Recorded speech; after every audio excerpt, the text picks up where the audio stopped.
Hello बच्चों। Hello. Welcome बेटा। आज हम लोग कैलकुलस की डीपीपी 3 का डिस्कशन करने जा रहे हैं, जिसमें मल्टीपल इंटीग्रल के क्वेश्चंस हैं। जो सिंगल इंटीग्रेशन वाले क्वेश्चंस थे वो डीपीपी 2 में डाले हुए थे, तो अब ये मल्टीपल इंटीग्रल वाले क्वेश्चंस यहाँ आपको मिलेंगे। और ये रहा पहला क्वेश्चन बेटा। स्टार्टिंग के questions based on beta gamma function है, देन डबल इंटीग्रेशन के क्वेश्चंस, फिर ट्रिपल इंटीग्रेशन के, फिर एरिया वॉल्यूम के क्वेश्चंस। आफ्टर दैट आपको change of order of integration के क्वेश्चंस मिलेंगे, और फाइनली जैकोबियन से रिलेटेड क्वेश्चंस। इस ऑर्डर में हमने फॉलो करके ये डीपीपी बनाई है, तो आप उसी अकॉर्डिंगली देख भी सकते हैं, जैसे क्लास में पेज चल रहा है उसके अकॉर्डिंगली। तो देखो, यूजिंग बीटा गामा फंक्शन कह रहे हैं इवेलुएट दिस फंक्शन, या सॉरी इवेलुएट दिस इंटीग्रल। तो बीटा गामा में 0 से 1 है, तो इसका मतलब beta value beta function use हो सकता है। तो ऐसे सिचुएशन में कहा था this should be a linear function of x, यही प्रॉब्लम क्रिएटिंग है एक्स क्यूब। तो बेटा इसी को रिप्लेस कर देते हैं, put x cube equals to y, put x cube equals to y. तो यहाँ से एक्स की वैल्यू क्या हो गई, y raise to the power 1/3। This is your x. And what about d x, बेटा इसका डिफ्रेंशिएशन करेंगे तो आ जाएगा 3 raise y to the power 2/3 into d y. और आप जानते हो लिमिट में कोई चेंजेस आते नहीं है ना, डी एक्स की वैल्यू इस तरह से कुछ आ जाएगी। चलो जी, अब यहाँ पे इसको देखें, लिमिट में तो ये 0 से 1 एक्स क्यूब की जगह वाई लिखा है, और एक्स क्यूब की जगह वाई। इसकी पावर में कुछ नहीं है क्या, इसकी पावर भी कुछ होनी चाहिए थी। पावर ये 1/2 होना चाहिए था। हाँ, क्वेश्चन में देखो, मैंने देखा सीट में 1/2 है, इसका मतलब यहाँ टाइपिंग एरर है बेटा। यहाँ 1/2 पावर होनी चाहिए थी, ये टाइपिंग एरर है। खैर, अब 0 से 1 वापस आ जाइए बेटा। Y cube upon 1 minus y और पावर 1/2, और ये क्या है, डी वाई नहीं, डी वाई नहीं, डी एक्स की जगह जब डी वाई लिखना है तो कैसे लिखोगे आप, इस तरह से 1/3 और डी एक्स की जगह लिखना है y raise to the power 2/3, और इस तरह से डी वाई। ये आपने डी एक्स को रिप्लेस कर दिया। ठीक, 1/3 कॉमन आ गया, तो 1/3 ये रहा, 0 to 1। अब ये बेटा y की पावर हाफ है, तो यहाँ देखो y की पावर हाफ और y की पावर -2/3, तो इस तरह से बैलेंस हो जाएगा। और 1 माइनस वाई जब न्यूमरेटर में जाएगा it will equals to minus half, और फिर ये है डी वाई। अगर हम इसको ओपन करें, सॉरी इसको सॉल्व करें, तो 1/2 -2/3 आता कितना है, ये 6 है।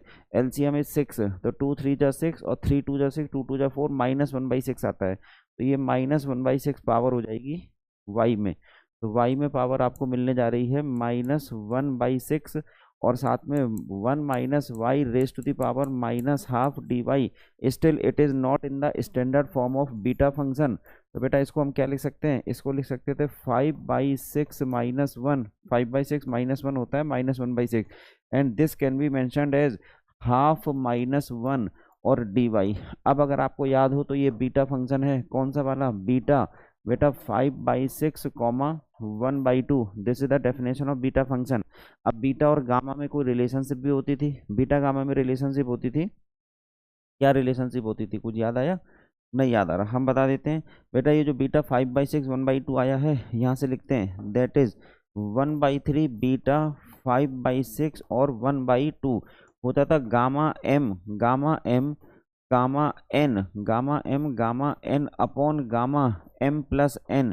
तो 5/6 प्लस 1/2। अब अगर इसको देखें सॉल्व करके, तो आ कितना रहा है, गामा 5/6 ऐसे ही रह जाएगा, गामा 5/6।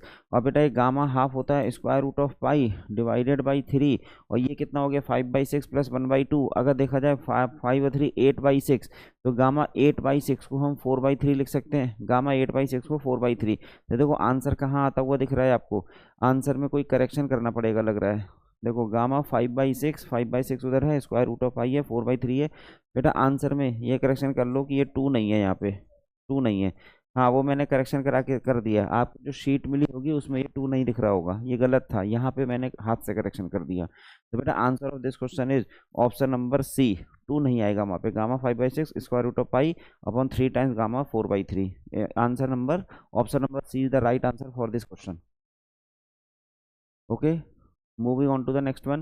बेटा आपकी बारी, ये गामा फंक्शन वाला क्वेश्चन है, पहले बीटा फंक्शन पे था, ये गामा फंक्शन पे है। देखो कहा था this should be a linear function of x, e की पावर में जो है, तो ये क्यूब रूट ऑफ एक्स है, मतलब एक्स की पावर 1/3 है, जिसको वाई रख देते हैं। अब बेटा एक्स की पावर 1/3 को वाई रख देंगे, then what is x, x is y cube, and d x equals to 3y² d y. सही हो गया, dx की जगह आ जाएगा 3y² dy। बेटा ये रिप्लेसमेंट करने पर देखो क्या होता है, if we replace these values in the given integral it will be equals to, ये x की पावर हाफ है और x को आपको y क्यूब रखना है, it means it is y cube raise to the power 1/2, then e to the power, बेटा cube root of x को आपने y बोला है minus y, what about dx, dx is 3y² dy, पूरा changes हो गए। अब देखो 3 को बाहर ले लिया, 0 to infinity y raise to power, बेटा ये 3/2 है प्लस 2, तो ये हो क्या गया 3/2 प्लस 2, सही है ना, 3/2 नेगेटिव तो नहीं है, नहीं है नेगेटिव, और ये e की power minus y d y, e to power minus y d y. अब आगे देखिए 0 टू इन्फिनिटी, इसको ऐड ऑन करो, 2 दूनी 4 3 7, y raised power 7/2 e to the power minus y d y, still it is not in standard form of gamma function, so we can write it as, बेटा 7/2 को लिखा जा सकता है 9/2, 10/2 को लिखा जा सकता है 9/2 माइनस 1, और 9/2 माइनस 1 के हिसाब से अगर देखें 9/2, तो ये कौन सा गामा है, गामा 9/2। अब बेटा गामा 9/2 कैसे सॉल्व होता है, 3 इंटू 7/2, 5/2, 3/2, 1/2 और गामा 1/2 मतलब स्क्वायर रूट ऑफ पाई, ये इसका फाइनल आंसर है। इसको अब आप सॉल्व कर लीजिएगा, इसको सॉल्व होने के बाद जो आएगा वही आपका आंसर मान लिया जाएगा। 3 टाइम्स गामा 9/2 आता है, option number B, option number B आता है बेटा, इसका जो आंसर है ऑप्शन नंबर बी है। मतलब after solving this one you will get the answer as 315 square root of pi by 16, इतना तो सॉल्व कर ही लोगे आप लोग। तो मतलब पहला क्वेश्चन था, first question was based on beta function while this question is totally based on gamma function. Okay, चलो moving on to the next one, again beta function का क्वेश्चन। बेटा यहाँ देखो this should be a linear function of x, तो फिर से वही कर देते हैं, put x cube equals to y, बेटा x cube equals to y, तो y raise to the power 1/3, y raise to power 1/3, सही है यहाँ तक, y raise power 1/3, then d x equals to 1/3, y raise power 1/3 minus 1 कितना हो जाएगा -2/3, और d y 1/3 minus 1 will be equals to -2/3।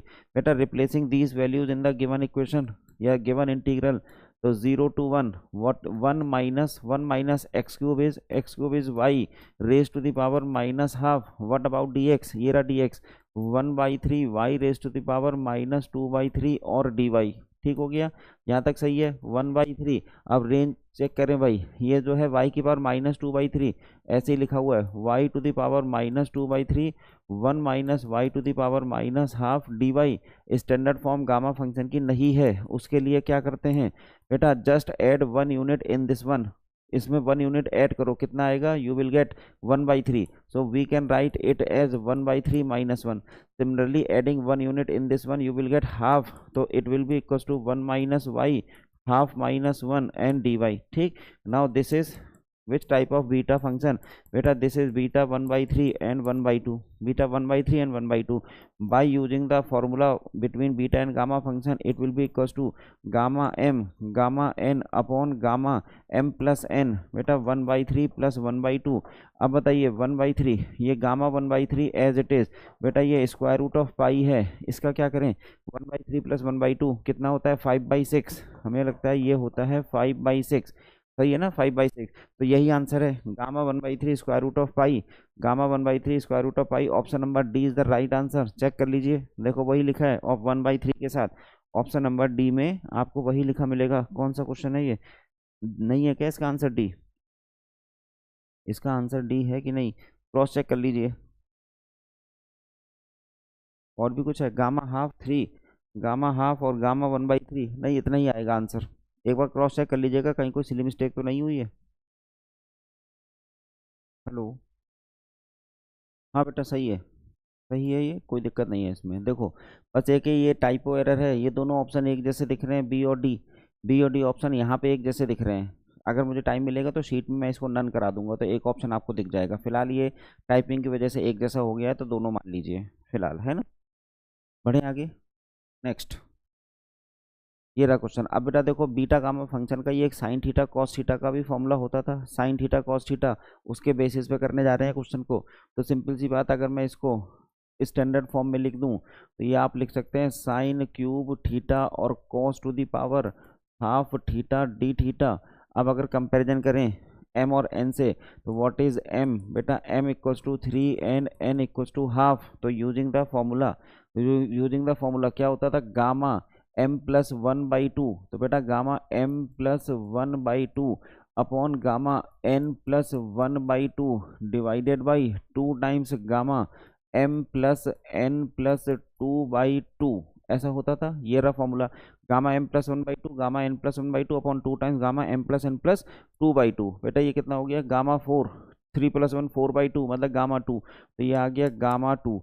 फिर आगे क्या है 1/2, ये 3/4, बेटा ये आ गया गामा 3/4 डिवाइडेड बाई 2 टाइम्स, ये कितना है अगर देखा जाए 3 और 2 5, और ये 11/4, बेटा ये गामा 11/4 ऐसा कुछ बन गया सब मिला के। ठीक, अब जरा गामा 11/4 को हम सॉल्व करते हैं। पहले तो gamma 2 is nothing but factorial 1 और गामा 3/4 एज इट इज, बेटा 2 टाइम्स गामा 11/4 आएगा 7/4 into 3/4 into gamma 3/4।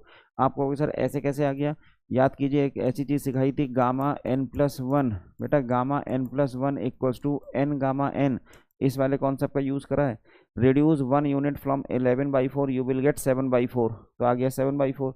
Then reduce 1 unit from 7/4 you will get 3/4। If you still reduce 1 unit from 3/4 you will get negative gamma, तो उसको छोड़ देते हैं तब, इसलिए गामा 3/4 पर रुक गए। बेटा अब ये आपस में कैंसिल भी हो गए, देखो गामा 3/4 से कैंसिल। अब बताइए फैक्टोरियल 1 इज 1, तो ये हो गया 1 अपॉन, और ये है 7 3 21 और 4 दूनी 8, बेटा ये 8/21, 8/21 आना चाहिए था। Option number C is the right answer, option number C सही है। नेक्स्ट, अब देखो फिर से ये वाला गामा का कैसा फंक्शन जान के दिए हैं क्वेश्चन प्रैक्टिस करने के लिए। एक्स स्क्वायर देख के ही पता चला बीटा फंक्शन का क्वेश्चन है। X square equals to y, then x equals to y raise to the power half, ये है transformation. D x equals to 1/2 y raise to the power -half, और डी वाई ये differentiation हो गया। अब बेटा इस डिफ्रेंशिएशन की वैल्यू को रिप्लेस कर देते हैं। Replacing this value in the original integration 0 to 1, x की जगह रखना क्या था, वाई की पावर हाफ, तो ये है y to the power half whole power 6, और फिर बेटा ये 1 minus y to the power half आ जाएगा स्क्वायर रूट की वजह से half. What about dx, dx is 1/2, और ये ऐसा कुछ आ गया 1/2 वाई रेस पावर -हाफ और dy। बेटा रीअरेंज करते हैं, we can take out common 1/2 from the integrand, तो 0 to 1, और फिर हो गया y की पावर, बेटा ये कितना है 2 3 जा 6, y की पावर 3, तो ये 3 -हाफ, बेटा यहाँ से y³ आएगा, यहाँ से -हाफ आएगा, तो 3 दूनी 5, 5 में से 1 गया 4/2 2, अच्छा वो 3 -हाफ, नहीं नहीं नहीं नहीं, 2 3 जा 6, 3 दूनी 6, 6 में से गया 5, 5/2, तो y टू दी पावर 5/2 और 1 minus y raise to the power 1/2, और बेटा dy ऐसा कुछ हो गया। लेकिन ये इस गामा का फॉर्म नहीं है अभी, अब इसको गामा के फॉर्म में कन्वर्ट करना होगा, तो हो जाएगा 1/2 0 to 1 y raise power, add 1 unit in this expression you will get it as 7/2 -1, लिख सकते थे add 1 unit in this expression you will get it as 3/2 -1, ऐसा पॉसिबल है। बेटा अब ये कौन सा वाला बीटा है, इट इज बीटा 7/2 3/2, बीटा 7/2 3/2। तो बेटा यहाँ देखो अब ये gamma m gamma n upon 2 times, नहीं 2 टाइम्स नहीं होता, अपॉन गामा m+n/2, बेटा m+n gamma m upon gamma m+n, तो गामा m+1 7/2 + 3/2, बेटा 10/2, 10/2 को 5 ही लिखते हैं। अब इसको रीअरेंज करना होगा 7/2 को 1/2, गामा 7/2 को लिख सकते हैं 5/2 3/2 1/2 और गामा 1/2। ठीक है, सिमिलरली बेटा gamma 3/2 can be written as 1/2 gamma 1/2। What about this one, ये गामा 5 है, गामा 5 को फैक्टोरियल 4, याद कीजिए गामा 5 को फैक्टोरियल 4 लिखते थे।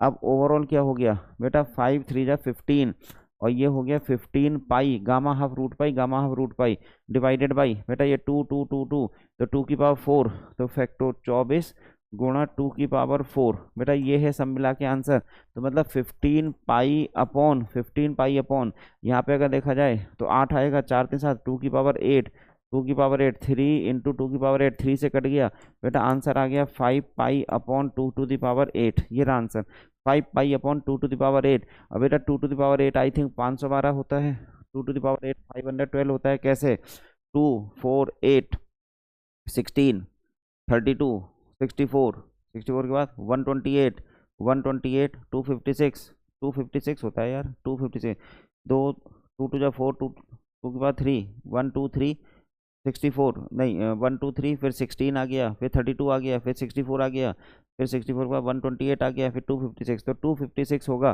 तो आंसर आ जाएगा option number A. Option number A 5 pi upon 256।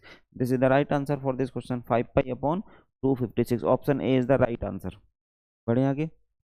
Next, अब ये इंटीग्रेशन का क्वेश्चन है। बीटा गामा तो लगेगा, लेकिन after using the property of definite integration, बेटा बताया था जब भी कभी x हो तो क्या करो, अगर x हो let it is i, we know that the property of definite integration as 0 to a fx dx, 0 to a fx dx can be written as f of a minus x dx within the same limit 0 to a। ऐसा लिखा जा सकता था, लेकिन कब, if f of नहीं, if कुछ नहीं, सीधे ये ऐसे लिखा जा सकता है। ठीक है, 0 टू a माइनस एक्स, ये प्रॉपर्टी थी एक डेफिनेट इंटीग्रेशन की। 0 to x can be replaced by a plus b minus x. बेटा यहाँ a प्लस बी की वैल्यू 0 प्लस a है, a प्लस बी की वैल्यू 0 प्लस a है, इसलिए a माइनस एक्स सीधे रिप्लेस कर रहे हैं। तो अगर इस प्रॉपर्टी को यहाँ पे लगा दें तो आपको मिल जाएगा, यहाँ देखिएगा बेटा, आपको यहाँ मिलने जा रहा है 0 to pi, we can write it as pi minus x, और sine pi minus x sine 6, ये हो गया पाई माइनस एक्स, और फिर हो गया कॉस 4 पाई माइनस एक्स, कॉस 4 पाई माइनस एक्स। ठीक है यहाँ तक, और फिर dx, इतना कुछ आ गया। बेटा अब जरा इसको जरा और चेक करते हैं। ये साइन क्यूब जो भी है, ये दोनों वैल्यू सेम रह जाएगी, इवन पावर है, तो आप इसको स्प्लिट कर लो, स्प्लिट कर लो। 0 टू पाई, pi times sine 6x cos power 4x dx। और बेटा ये जो माइनस एक्स के साथ सेम चीज आएगी, क्या उसको हम वापस आई कह सकते हैं? माइनस एक्स के साथ जो सेम चीज आ रही है, देखो वो आई आ गया। तो अगर हम इस आई को लेफ्ट हैंड साइड में ले जाएं तो आपको मिल क्या रहा है, 2i। बेटा आई इस तरफ आके 2i, और ये पाई है, 0 टू पाई, क्वेश्चन में इतना रह गया, sign 6x cos power 4x और dx। अब एक प्रॉपर्टी और होती थी, याद कीजिए वो प्रॉपर्टी क्या थी, 0 to alpha f x d x, 0 to alpha f x d x can be return as 2 times 0 से alpha by 2 f x d x. कब, if if f of alpha minus x equals to f x. अगर f of alpha minus x f x है तो ऐसा लिख सकते हैं। अब बताओ, यहाँ पे ये एफ एक्स है, इस एफ एक्स में replace x with pi minus x. बेटा इस एफ एक्स में एक्स की जगह अल्फा माइनस एक्स, अल्फा की जगह पाई है, पाई माइनस एक्स, पाई माइनस एक्स, कोई फर्क पड़ेगा? कोई फर्क नहीं पड़ रहा। तो इसका मतलब we can write it as 2 times, लेकिन पाई तो पहले से था, 0 से पाई बाई 2, ऐसे ब्रेक हो सकता था, sign 6x cos power 4x और dx। बेटा now we can use the standard formula of gamma function. Gamma function का स्टैंडर्ड फॉर्मूला किसके लिए, फॉर m इक्वल्स टू 6 और n इक्वल्स टू 4 के लिए। चलो हम लगा देते हैं 2 पाई गामा m प्लस 1/2, तो 6 plus 1/2 gamma n plus 1/2, 4 plus 1/2 divided by 2 times gamma m plus n plus 2/2, तो 6 प्लस 4 प्लस 2/2, ऐसा कुछ हो जाएगा। बेटा अब इसको सॉल्व करें तो 2 पाई, हाँ जी 7/2 gamma 7/2 gamma 5/2, gamma 7/2 gamma 5/2 divided by 2, 2 cut गया तो हम लिख भी नहीं रहे, 2 और 2 कट गया यहाँ पे, तो केवल पाई बचा, पाई इंटू, बेटा ये 6 4 10 12/6 गामा 6 वो फैक्टोरियल 5 होता है। फिलहाल अब 7/2 5/2 को ओपन करना पड़ेगा, तो बेटा ये पाई है, 7/2 को लिख सकते हैं 5/2 3/2 1/2 स्क्वायर रूट ऑफ पाई, ये तो 7/2 है। ऐसे 5/2 को लिख सकते हैं 3/2 1/2 स्क्वायर रूट ऑफ पाई। अब बेटा इन सबको डिवाइड कर दो किससे, ये सब मल्टीप्लाई था, इन सबको डिवाइड कर दो फैक्टोरियल 5 से, फैक्टोरियल 5 मतलब 120 से। अब इस पूरे को सॉल्व करना पड़ेगा, सॉल्व होने के बाद पता चलेगा आंसर कितना आ रहा है। सर ये 120 लिखा है, 533 और ये 2 2 1 2 3 4 5, 2 की पावर 5 15 होता है। बेटा ये पाई स्क्वायर हो गया ऊपर, पाई स्क्वायर, और 5 3 जा रुक देते हैं, 5 3 जा 15 15 8 120, तो बेटा 8 आ जाएगा नीचे। एक सेकेंड है, हम सीधे कैलकुलेट करके बता रहे हैं, 5 3 जा 15, 15 में से 8 नीचे 8 आ गया, और 1 2 3 4 5, 2 की पावर 5 2 की पावर 3। बेटा ये सब मिला करके हमको लगता है पाई स्क्वायर अपॉन 2 की पावर 8, पाई स्क्वायर अपॉन 2 की पावर 8, ऐसा कुछ आना चाहिए था आंसर, नहीं आ रहा है, कहीं कुछ रह गया है शायद। अच्छा एक 3 और रह गया, तो 3 पाई स्क्वायर, ये 3 आ गया, 3 पाई स्क्वायर अपॉन 2 की पावर 8, 2 की पावर 8 हमको लगता है अभी अभी कैलकुलेट करा था 2 की पावर 16 होता है। तो बेटा I think option number C is the right answer, option number C is the right answer for this question. Check कर लो क्या इसका आंसर ऑप्शन नंबर सी है, हाँ जी हाँ ऑप्शन नंबर सी ही है। बढ़े आगे।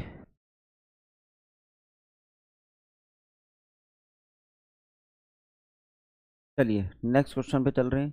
नेक्स्ट ईयर डबल इंटीग्रेशन के क्वेश्चन शुरू हो गए। बेटा सबसे पहले तो these are the limits of, बेटा these are the limits of, it is a function of x, it means these are the limits of y, so this will be the limit of x. ये y की limit है, x की limit है।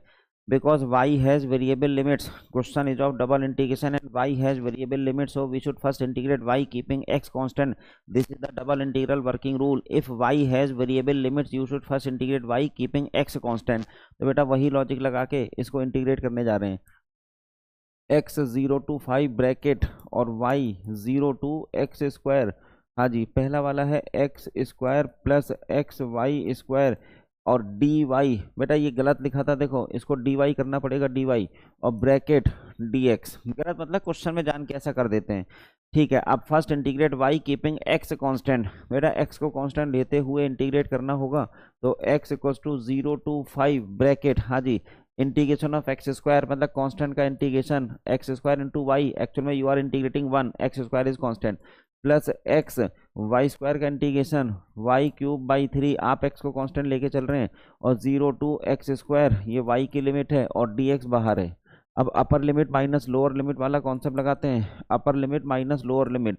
तो बेटा x equals to 0 to 5 upper limit में यहाँ पे डालोगे तो एक्स स्क्वायर मिलके x टू द पावर 4 हो जाएगा, और प्लस बेटा यहाँ पे रखोगे एक्स स्क्वायर, तो एक्स हुआ 6 और 1 7, तो x to the power 7/3, x to the power 7/3, और फिर ये dx लोअर लिमिट 0 है। अब इसका integration with respect to x आप कर सकते हो, ये हो जाएगा x टू दी पावर 5/5 और प्लस ये x to the power 8, x to power 8 और 8 3 जा 24, 8 3 जा 24, ऐसा कुछ होने जा रहा है 0 से 5 तक, 0 से 5। बेटा आप इसमें रख दो ना value, upper limit minus lower limit 5 to the power 5 plus और 5 टू दी पावर 8/24। इस सबको सॉल्व कर लो, देख लो कितना आता है। बेटा सबको सॉल्व कर लो, 16901 ऐसा कुछ आता है, सॉल्व होकर के ये आ जाएगा फाइनली।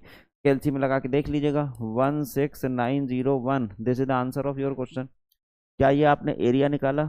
नहीं बेटा, it is not the area because integrand is not of 1 unit. बेटा क्या इंटीग्रेंड 1 यूनिट का है? क्लास में सिखाया था, if integrand is not of 1 unit so it is not area, it is a kind of volume, volume type का कुछ है। Okay, moving on to the next one. बेटा अब ये ट्रिपल इंटीग्रेशन का क्वेश्चन बीच में आ गया, गलती से स्नाइप हो नहीं पाया होगा, कोई बात नहीं, पहले अभी डबल के चलेंगे लेकिन अब ट्रिपल का ही देख लेते हैं। ये 2z लिखा हुआ है, 2z टाइपिंग में दिख नहीं रहा होगा, ये 2z है और ये सामने लिखा हुआ है। मैं एक फॉर्मूला बता देता हूँ पहले तो आपको। बेटा integration of a square minus x square d x, याद कीजिए इसका integration x/2 square root of a square minus x square plus a square by 2 और sine inverse x by a, sine inverse x by a, ये है सामने formula. अब इस फॉर्मूले का हम यूज़ करेंगे कैसे इस पर्टिकुलर क्वेश्चन में, चलो देखते हैं। सबसे पहले तो these are the limits of, बेटा z और x है, z और x it is a function of x and z, it means these are the limits of y। बेटा ये y की लिमिट है, ये x और z का फंक्शन है। अब ये z का फंक्शन है, so it must be a limit of x, क्योंकि y की हो नहीं सकती, y की ये रही, तो रिमेनिंग लिमिट्स ये z की लिमिट है। इसी ऑर्डर में इंटीग्रेट करना होगा।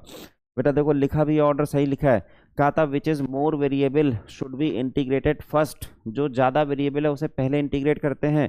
Hair y is more variable as compare to x and z because y depends on 2 variables x and z, so we should first integrate y keeping x and z constant. तो बेटा ये हो गया 0 to 4, फिर हो गया x equals to 0 से 2 square root of z। अब सिंपल इसको 1 मान लेते हैं, 1 का इंटीग्रेशन y के रिस्पेक्ट में y होता है, 1 का इंटीग्रेशन y, फिर अपर लिमिट लोअर लिमिट, तो बेटा ये 4z ये आ जाएगा square root of 4z minus x square, बस y खत्म। अब ये रह गया dx और dz। अब किसे इंटीग्रेट करें? बेटा आप इंटीग्रेट कैसे करें? एक्चुअल में ये ब्रैकेट के अंदर z है, z आपको 2 लग रहा होगा, z now x depends on z, it means x is more variable as compare to z because z is constant, so we should first integrate x keeping z constant. अब x को integrate करना है keeping z constant, इसके लिए थोड़ा सा मैं changes कर रहा हूँ यहाँ पे।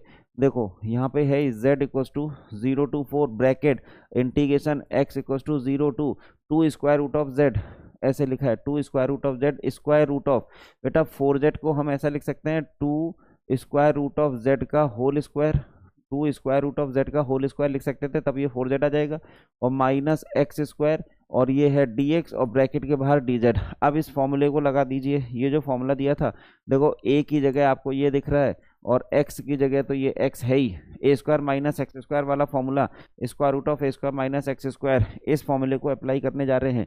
तो देखिएगा कैसे अप्लाई होगा। इंटीग्रेशन z 0 से लेके कहाँ तक जा रहा है, 4 तक।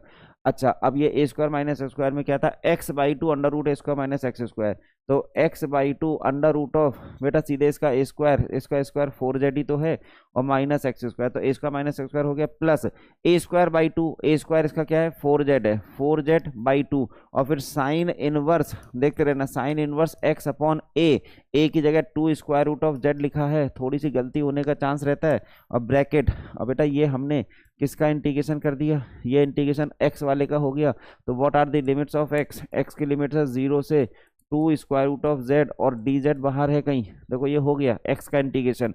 अब इसमें अपर लिमिट लोअर लिमिट आपको रखनी होंगी, अपर लिमिट लोअर लिमिट, तो अपर लिमिट यहाँ पे देखो, यहाँ पे देखो, अगर मैं x की जगह 2 स्क्वायर रूट ऑफ z रखूँ तो ये 0 हो जाएगा, 4z माइनस 4z, और बेटा लोअर लिमिट यहाँ पे रखूँ तो इस जीरो की वजह से, यहाँ रखो 0 इंटू समथिंग 0, तो बेटा अपर लिमिट की वजह से ये वाला टर्म 0 हो जा रहा है, मतलब complete term is 0, lower limit की वजह से ये वाला टर्म 0 हो जा रहा है, मतलब कंप्लीट टर्म इज 0, तो लोअर लिमिट तो कुछ आई नहीं, तो लोअर लिमिट सॉरी अपर लिमिट लोअर लिमिट तो कुछ आई नहीं, 0 माइनस 0 प्लस।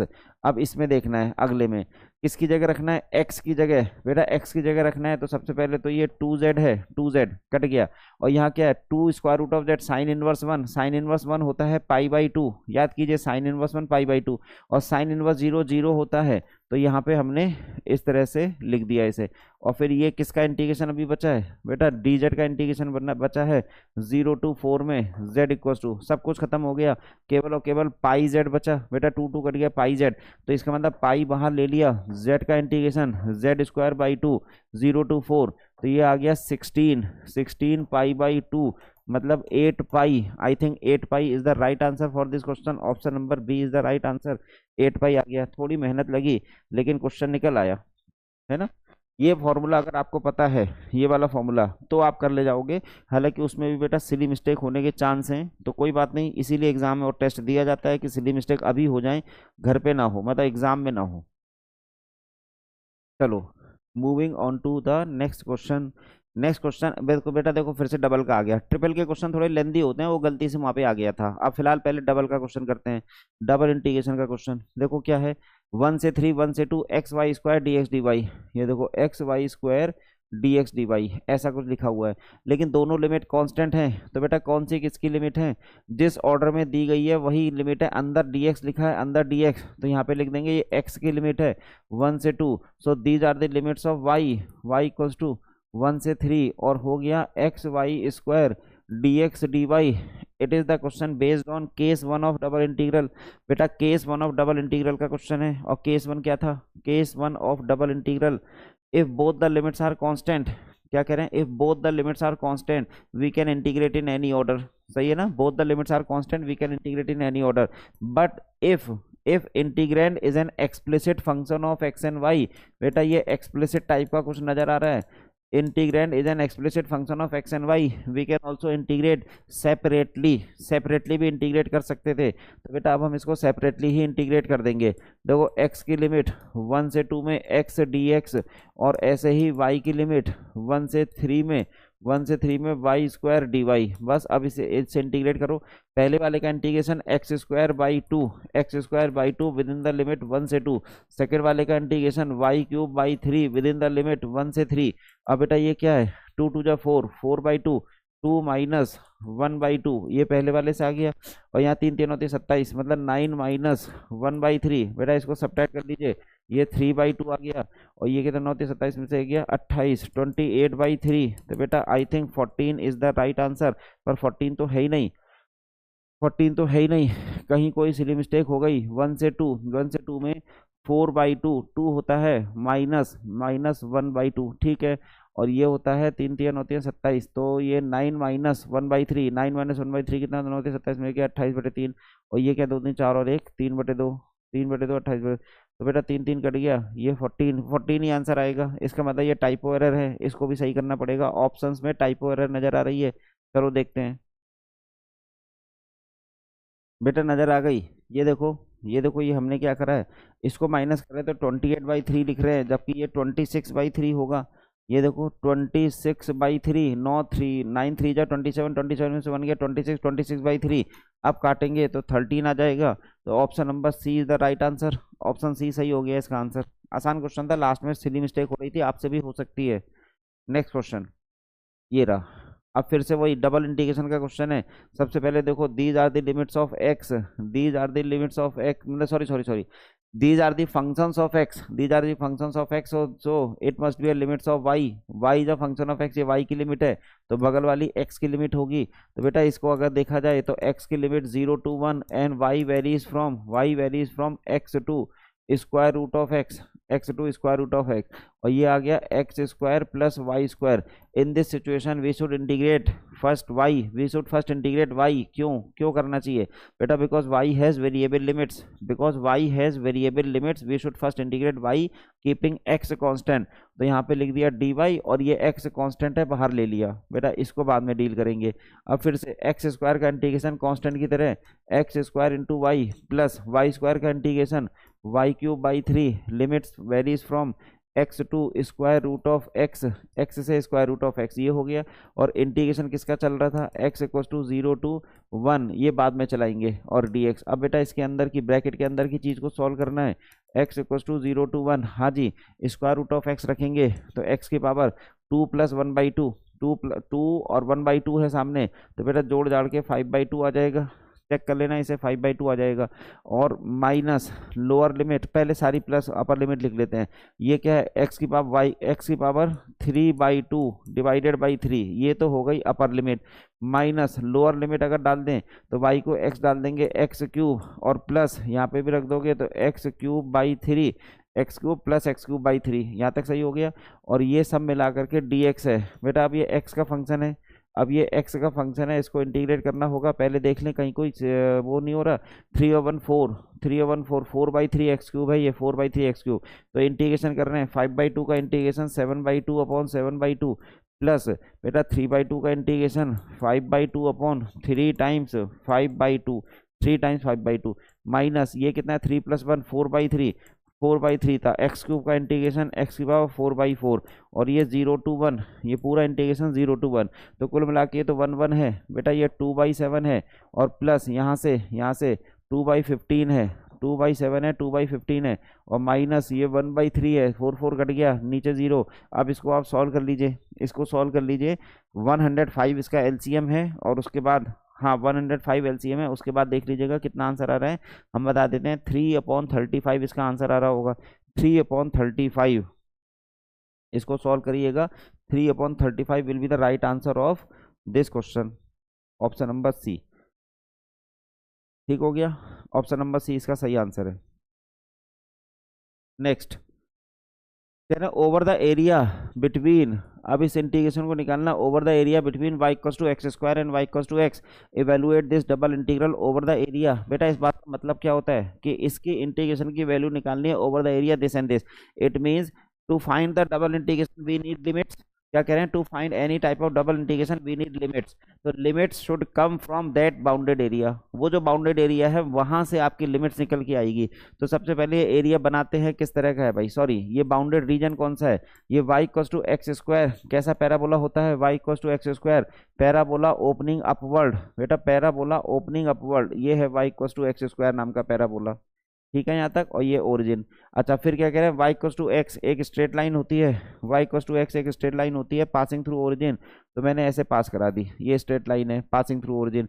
तो अगर मैं आपसे पूछूं कि ये कौन सी लाइन है, आप कह दो सर y = x है। ये क्या है? y = x² है। अब मुझे बताइए what are the coordinates of this point.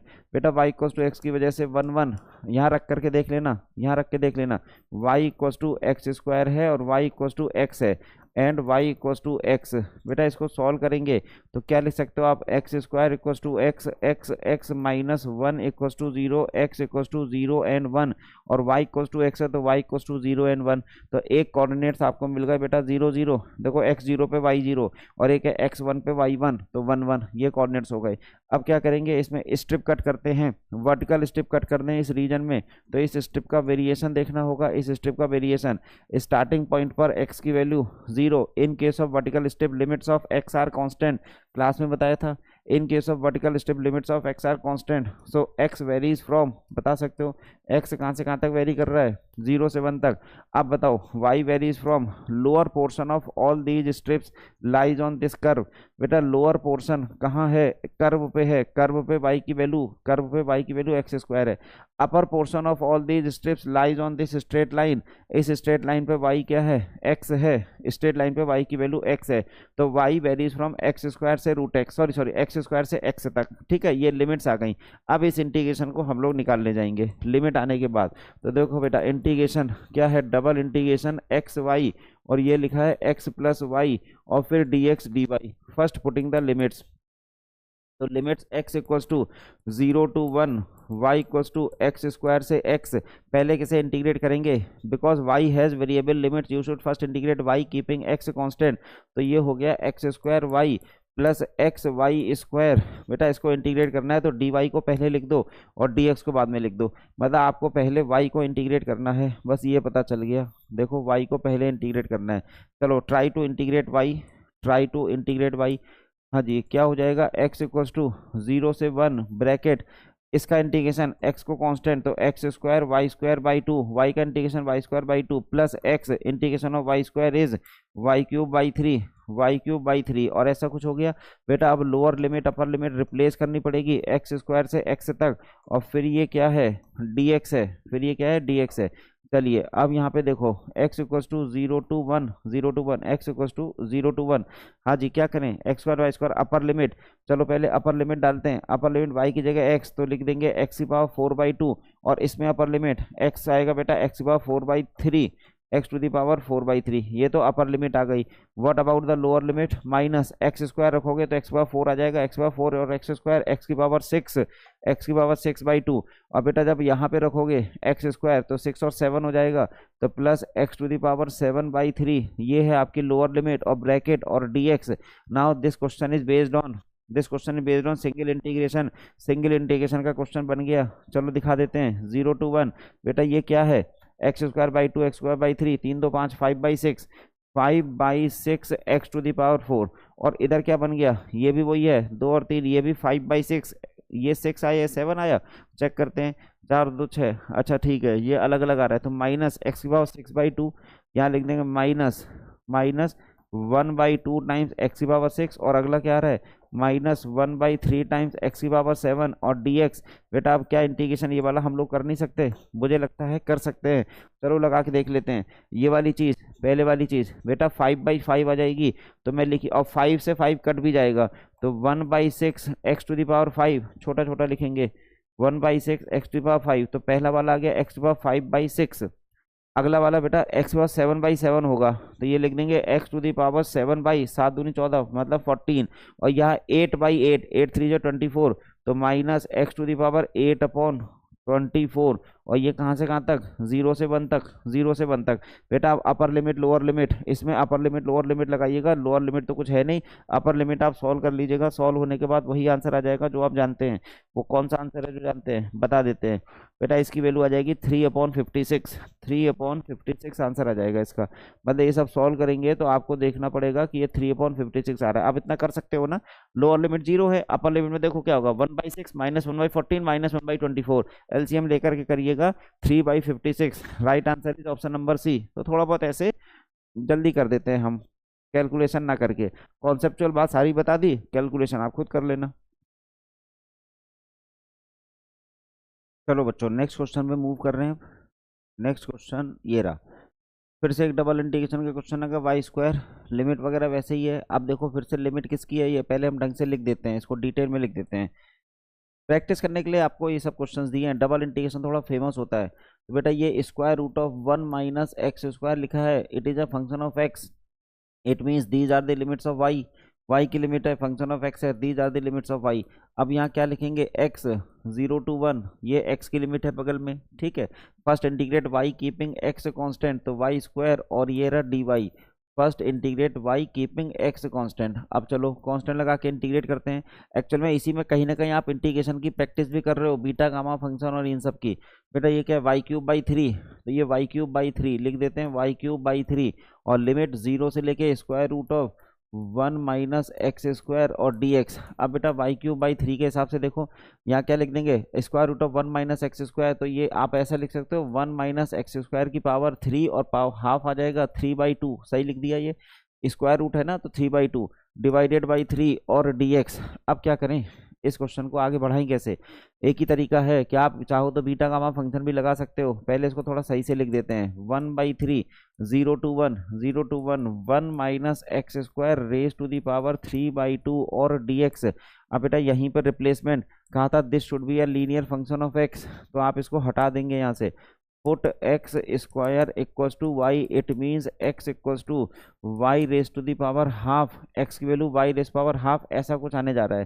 तो dx क्या होगा, dx 1/2 वाई रेज पावर 1/2 -1, मतलब माइनस हाफ और dy। ठीक हो गया। Using these transformation in the given expression, इस एक्सप्रेशन में ये वाले ट्रांसफॉर्मेशन लगा रहे हैं, 1/3 0 to 1, हाँ जी, 1 - x² की जगह क्या लिख दें, y, और power 3/2 into what about dx, dx is 1/2 y raise to the power minus half और dy, ऐसा लिख सकते थे। चलो 1/2 1/3 मिला के हो गया 1/6 0 to 1, 1/6 0 to 1। अब बताइएगा ये क्या है, y raise to the power minus half 1 - y raise to the power 3/2 और dy, इतना सही है, लग तो सही रहा है। अब बेटा ये it is not still in beta gamma form, standard form of beta gamma में नहीं है, तो 1/6 इंटीग्रेशन 0 to 1 क्या करते थे, adding 1 unit in minus half you will get plus half, तो it can be written as half -1। Similarly, adding 1 unit in 3/2, you will get 5/2. So we can write it as 5/2 - 1 and dy. Now it is the standard form of beta function. तो क्या लिख देंगे, 1/6 और beta 1/6 1/2 5/2। बेटा 1/2 5/2। अब beta और gamma में relationship होती थी, gamma n upon gamma m plus n, तो 1/2 प्लस 5/2। बेटा गामा हाफ √पाई, फिर गामा 5/2, गामा 5/2 3/2 1/2 √पाई, ठीक है। और ये क्या होगा, 5 और 1 6 6/2 3 गामा 3, तो गामा 3 बेटा फैक्टोरियल 2 होता है, गामा 3 फैक्टोरियल 2, तो यहाँ पे देखो 3 से 2 कट गया, ये बच गया पाई अपॉन 2 2 2 और एक और 2, मतलब 2 की power 4 16, pi/16 is the right answer for this question. I think option number B is the right answer, option number b इसका सही हो गया, pi/16 is the answer. Clear. चलो नेक्स्ट पे मूव करते हैं। नेक्स्ट क्वेश्चन ट्रिपल इंटीग्रेशन का question आ गया। ट्रिपल इंटीग्रेशन में सिंपल सी बात, देखो पहले इसको सही से लिख देते हैं, किस ऑर्डर में ये लिखा हुआ है, x² yz। अब कैसे पता चले कौन सी लिमिट किसकी है, बेटा जिस ऑर्डर में क्वेश्चन है उसी ऑर्डर में लिमिट होती है। It means these are the limits of, ये जो 0 से 2 है, these are the limits of x, these are the limits of x, तो यहाँ dx लिखा हुआ था, उसके बाद बेटा dy लिखा है, इट मीन्स ये जो बीच वाली लिमिट है, these are the limits of y, तो यहाँ देखो y 0 से 2, these are the limits of y। What about z, now ये जो लास्ट में dz लिखा है, it means 0 to 1 are the limits of z, तो z 0 to 1, ये हो गया क्वेश्चन। अब ट्रिपल इंटीग्रेशन वर्किंग रूल याद कीजिए, ट्रिपल इंटीग्रेशन वर्किंग रूल क्या होता था, if all the limits are constant, case 1 of triple integration, if all the limits are constant and integrand is an explicit function of x y z, we can integrate separately, ऐसा था case 1 of triple integration. बेटा integrand is an explicit function, मतलब we can separate x y and z within the integration, integration के अंदर x y z को separate कर सकते हो। और all the limits are constant, we can integrate in any order, या फिर कहिए वी कैन इंटीग्रेट सेपरेटली। तो सेपरेटली इंटीग्रेशन का मतलब क्या होता है, बेटा आप z इक्वल्स टू 0 to 1 और आप z dz अलग से कर दो, y इक्वल्स टू 0 से 2 आप y dy ऐसे लिख दो, और x इक्वल्स टू 0 से 2 और लिख दो x² dx, कोई फर्क नहीं पड़ेगा, ऐसा आ जाएगा। इसका लिमिट पहले वाले का z²/2 1/2 आएगा, केवल 1/2, फिर बेटा इसमें y²/2, तो 2 2 जा 4, तो ये 4/2 आ जाएगा। इसमें x³/3, तो बेटा 8/3 ऐसा कुछ आने जा रहा है। इसको सॉल्व कर लीजिए, 2 2 4 4 कट गया, आंसर इज 8/3, कहीं गलत हो गया, कहीं गलत हो गया। 8/3 2 2 जा 4 चेक कर लेते हैं। Z square x square y z लिखा है 0 से 2 0 से 2 0 से 1, 0 से 1 में 1/2 आएगा, 0 से 2 में y² 2 4/2 आ जाएगा। और ये x³ में 2 3 4 2 8 8/3 8/3 ये कट गया 8/3 बेटा 8/3 आएगा। ये सिली मिस्टेक है कहीं ना कहीं, इसका मतलब ऑप्शन बी में 8/3 लिखा होगा। मैं क्रॉस चेक कर लेता हूँ, 8/3 होना चाहिए। लो कर लिया मैंने क्रॉस चेक। देखो कैसी कैसी गलतियां होती हैं। यहाँ 1 लिखा है, लिमिट 1, और हम क्या लेके चल रहे हैं बेटा, हम यहाँ 0 से लेके चल रहे हैं, ये 1 से है, ये लिमिट 1 से लिखी है, आप लोगों को दिख गया होगा। खैर बेटा यार चेंजेस कर देता हूँ, ये 1 से है लिमिट आपकी, तो ये वाली लिमिट 1 से होगी। अब बताइए अपर लिमिट माइनस लोअर लिमिट, ऐसे नहीं चलेगा, इसमें थोड़ा सा चेंज करना पड़ेगा आपको। हाँ जी, ये क्या होगा, x³ पे 8/3 माइनस 1/3, 8/3 माइनस 1/3, ये वो करेक्शन था, ये 1 से थी लिमिट, हमने 0 से लिखी हुई थी। अब बेटा इसका आंसर देखो, ये 4 कट गया, 8 minus 1 7/3, option number B is the right answer, option b सही हो गया। छोटी सी गलती होने से कहते हैं ना, सावधानी हटी दुर्घटना घटी, बस वही चीज होती है। वहाँ 1 लिखा था, हम 0 लिख के बैठे हैं। बढ़े आगे। Next, determine the area of the reason bounded by these curves. Area of the reason bounded by these curves, बेटा इनके साथ जो एरिया बना है, सबसे पहले तो इसको प्लॉट करना पड़ेगा। एरिया वॉल्यूम का क्वेश्चन आ गया। देखो ये रेक्टेंगुलर हाइपरबोला है, ये वाला क्या है, xy = 2, rectangular hyperbola xy = c² का ग्राफ बताया था, xy = c², लगभग वैसे ही है। c² की जगह 2 लिखा हुआ है, तो रेक्टेंगुलर हाइपरबोला मैं अलग अलग करके बना देता हूँ। बेटा ये लगभग फर्स्ट में ऐसे बनेगा, थर्ड में ले जा भी नहीं रहे क्योंकि ग्राफ फर्स्ट में ही नजर आ रहा है। 4y = x², ये क्या है, पैराबोला ओपनिंग अपवर्ड है। x² = 4y टाइप का पैराबोला है, ये ओपनिंग अपवर्ड पैराबोला, तो इसको भी बना लेते हैं ओपनिंग अपवर्ड पैराबोला। ये देखो बना दिया, ठीक, ओपनिंग अपवर्ड पैराबोला। और y = 4 ये लिख देते हैं। यहाँ क्या लिख देते हैं, x² = 4y। बेटा ये दूसरी वाली लाइन आप जो ड्रॉ कर रहे हैं, ये क्या है, xy = 2, और अभी तीसरी लाइन भी बनने जा रही है। थर्ड लाइन इज, वो लिखा है y = 4, बेटा y = 4 ये लाइन होती है, तो यहाँ लिख दिया y = 4, सही हो गया ना। ये सब है। अब आपको इंटरसेक्टिंग पॉइंट निकालने पड़ेंगे। इंटरसेक्टिंग पॉइंट्स कौन कौन से, बेटा एक तो ये वाला इंटरसेक्टिंग पॉइंट, मान लो ये A है, मान लीजिए ये P है, और ऐसे ही फिर यहाँ पर भी Q लिखा है, ये है आपका रीजन।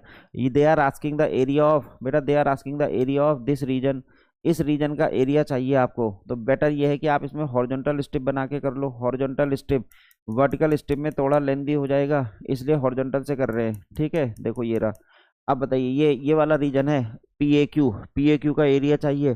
तो पी ए क्यू का एरिया के लिए आपको लिमिट्स चाहिए होंगी। पहले ए के कोऑर्डिनेट्स किसके, उसको सॉल्व करें। बेटा इसको सॉल्व करते हैं, x² = 4y, और यहाँ लिखा है xy = 2, सॉल्विंग 1 and 2, इन दोनों को सॉल्व करते हैं। y की वैल्यू 2/x यहाँ रख देते हैं, x² = 4, y = 2/x यहाँ रख दी। बेटा ये x³ माइनस 8 = 0, तो x की वैल्यू 2 आ गई। बाकी क्यूब रूट ऑफ 8 है, बाकी दो और आ जाएंगे अलग से, ओमेगा वगैरह में कुछ हो सकता है आ जाए। क्यूब रूट ऑफ 8 2 ही तो होता है, तो x की वैल्यू 2 आ गई, बाकी दो को छोड़ दिया हमने। आ रही है ना, x³ = 8, हाँ जी हाँ सही है। तो x = 2, अब x = 2 है, तो इस जगह से जरा देख के बताओ, y = 1 हो जाएगा। Put x = 2 in this equation, you will get y = 1। तो ये पॉइंट के कोऑर्डिनेट्स आ गए 2,1 2,1।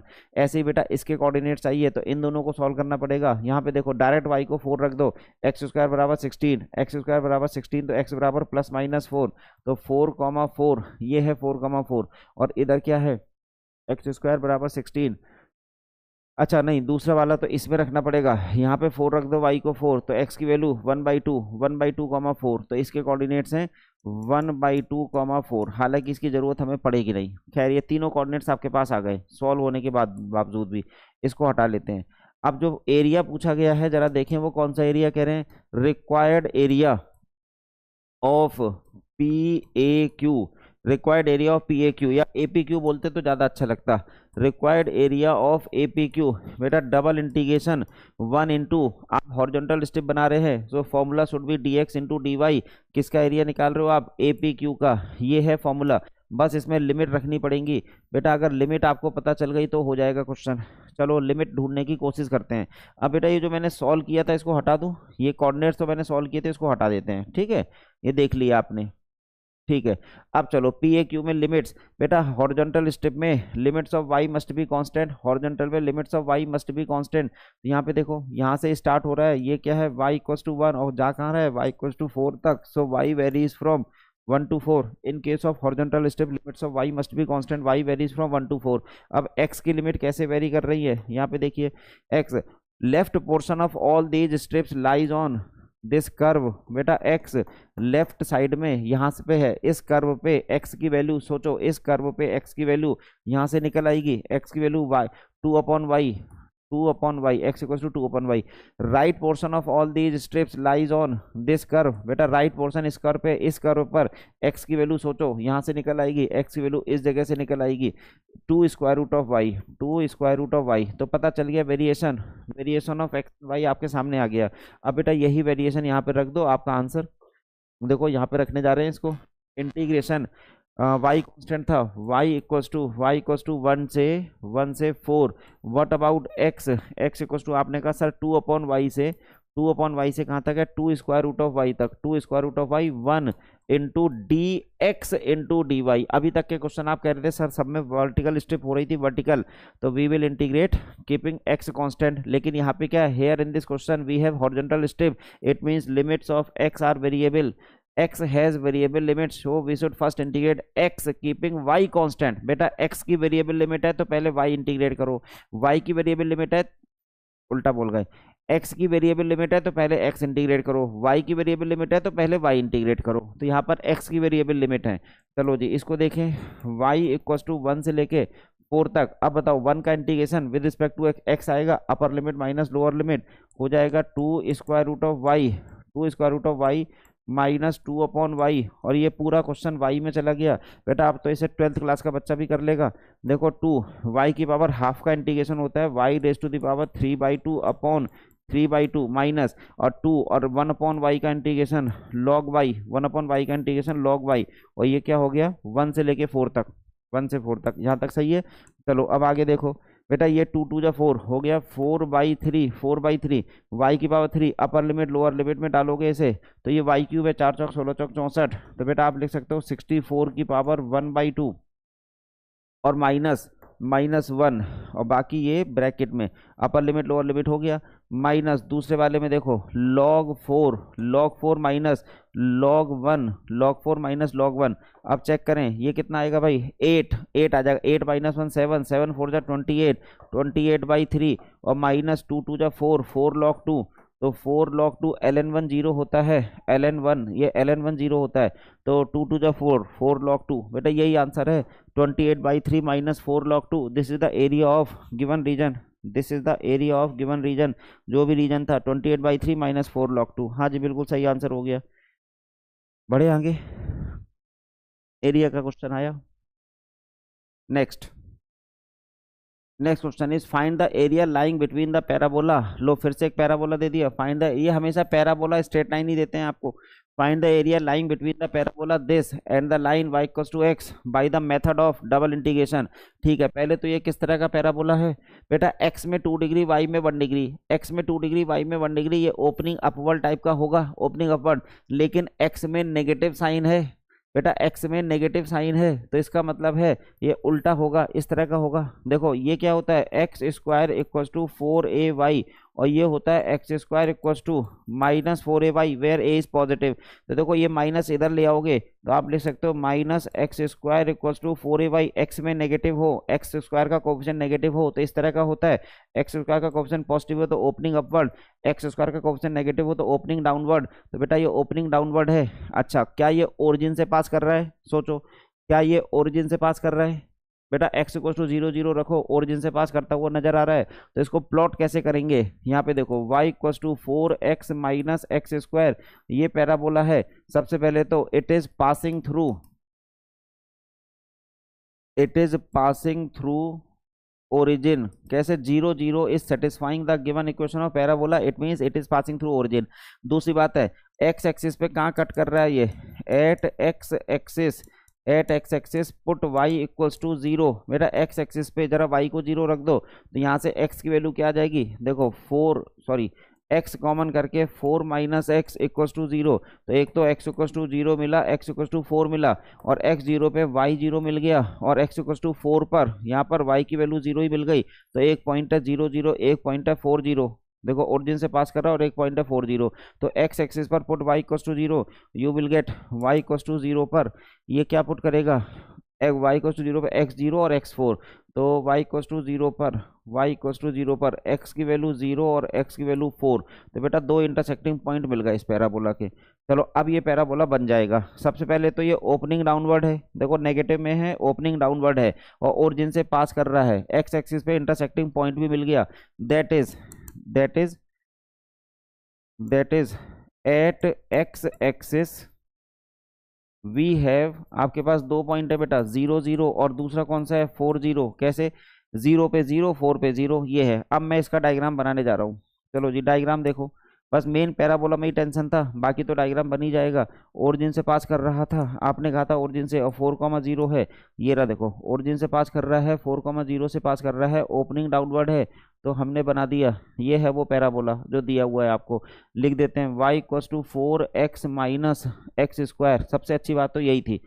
अब क्या कर रहे हैं, अगली लाइन क्या है, y इक्व टू x, वो तो सिंपल है, straight line passing through origin, straight line passing through origin, तो बेटा ये चली गई स्ट्रेट लाइन, मान लो रफली एक अंदाजे से बना ली हमने, ये कौन सी है y इक्व टू x और वो दूसरी है, अब इनके इंटरसेक्टिंग पॉइंट, अब बेटा x के साथ इसका इंटरसेक्टिंग, ये वाला तो पॉइंट हमको पता चल गया 4,0 है, दिस पॉइंट इज 0,0, हाँ जी। अब x को यहाँ रख दो, y इक्व टू x, अगर इसमें रख देते हैं, अलग से सॉल्व करके देख लेते हैं, x equal to 4x minus x square, तो बेटा x square minus 3x equal to 0, तो बेटा 0,3 सेटिस्फाई हो रहा है, मतलब ये 3,3 पर कट करेगा, और बाकी 0 0 पे तो कट कर ही रहा है ना, 0,3 पे एक्स स्क्वायर माइनस 3, हाँ सही है 3,3। अब हमारे पास रीजन आ गया, आपको कौन सा रीजन चाहिए, कह रहे find the area lying between the parabola and the straight line, बेटा they are interested in this region, इस रीजन में इंटरेस्टेड हैं ये, इसमें इसका एरिया चाहिए इनको, तो रिक्वायर्ड एरिया लिख करके देखते हैं, required area equal to formula is, अब हम बेटा इसमें वर्टिकल स्ट्रिप बना देंगे, वर्टिकल स्ट्रिप तो 1 into d y into d x बस, लेकिन अब इसका नाम डाल देते हैं, this is O, this is P लिख देते हैं इसको, दिस इज पी, और ये ऊपर वाला पॉइंट क्यू है, वर्टिकल पॉइंट क्यू है, तो ओ पी क्यू ओ बेटा इसका एरिया चाहिए आपको, बस टारगेट है कि लिमिट आ जाए, अगर लिमिट आ गई तो काम हो सकता है, if it is possible to find the variation of limits then we can find the answer also। बेटा वर्टिकल स्ट्रिप बनाने जा रहे हैं, देखो बन गई वर्टिकल स्ट्रिप, अब एक रफली वर्टिकल स्ट्रिप बन गई, अब स्टार्टिंग पॉइंट और लास्ट पॉइंट तक वर्टिकल स्ट्रिप का वेरिएशन देखेंगे भाई, ये रहा देखो स्टार्टिंग पॉइंट पर बेटा, इन case of vertical limits x has constant limit, in case of vertical strip x has constant limit, तो x वेरीज फ्रॉम, सोचो जरा, लेफ्ट में x की वैल्यू 0 है और यहाँ पर x की वैल्यू 3 है, बेटा ये है x y एक्सिस पे x इक्वल टू 0 और ये लाइन दिख रही है 3, तो x वेरीज फ्रॉम 0 टू 3।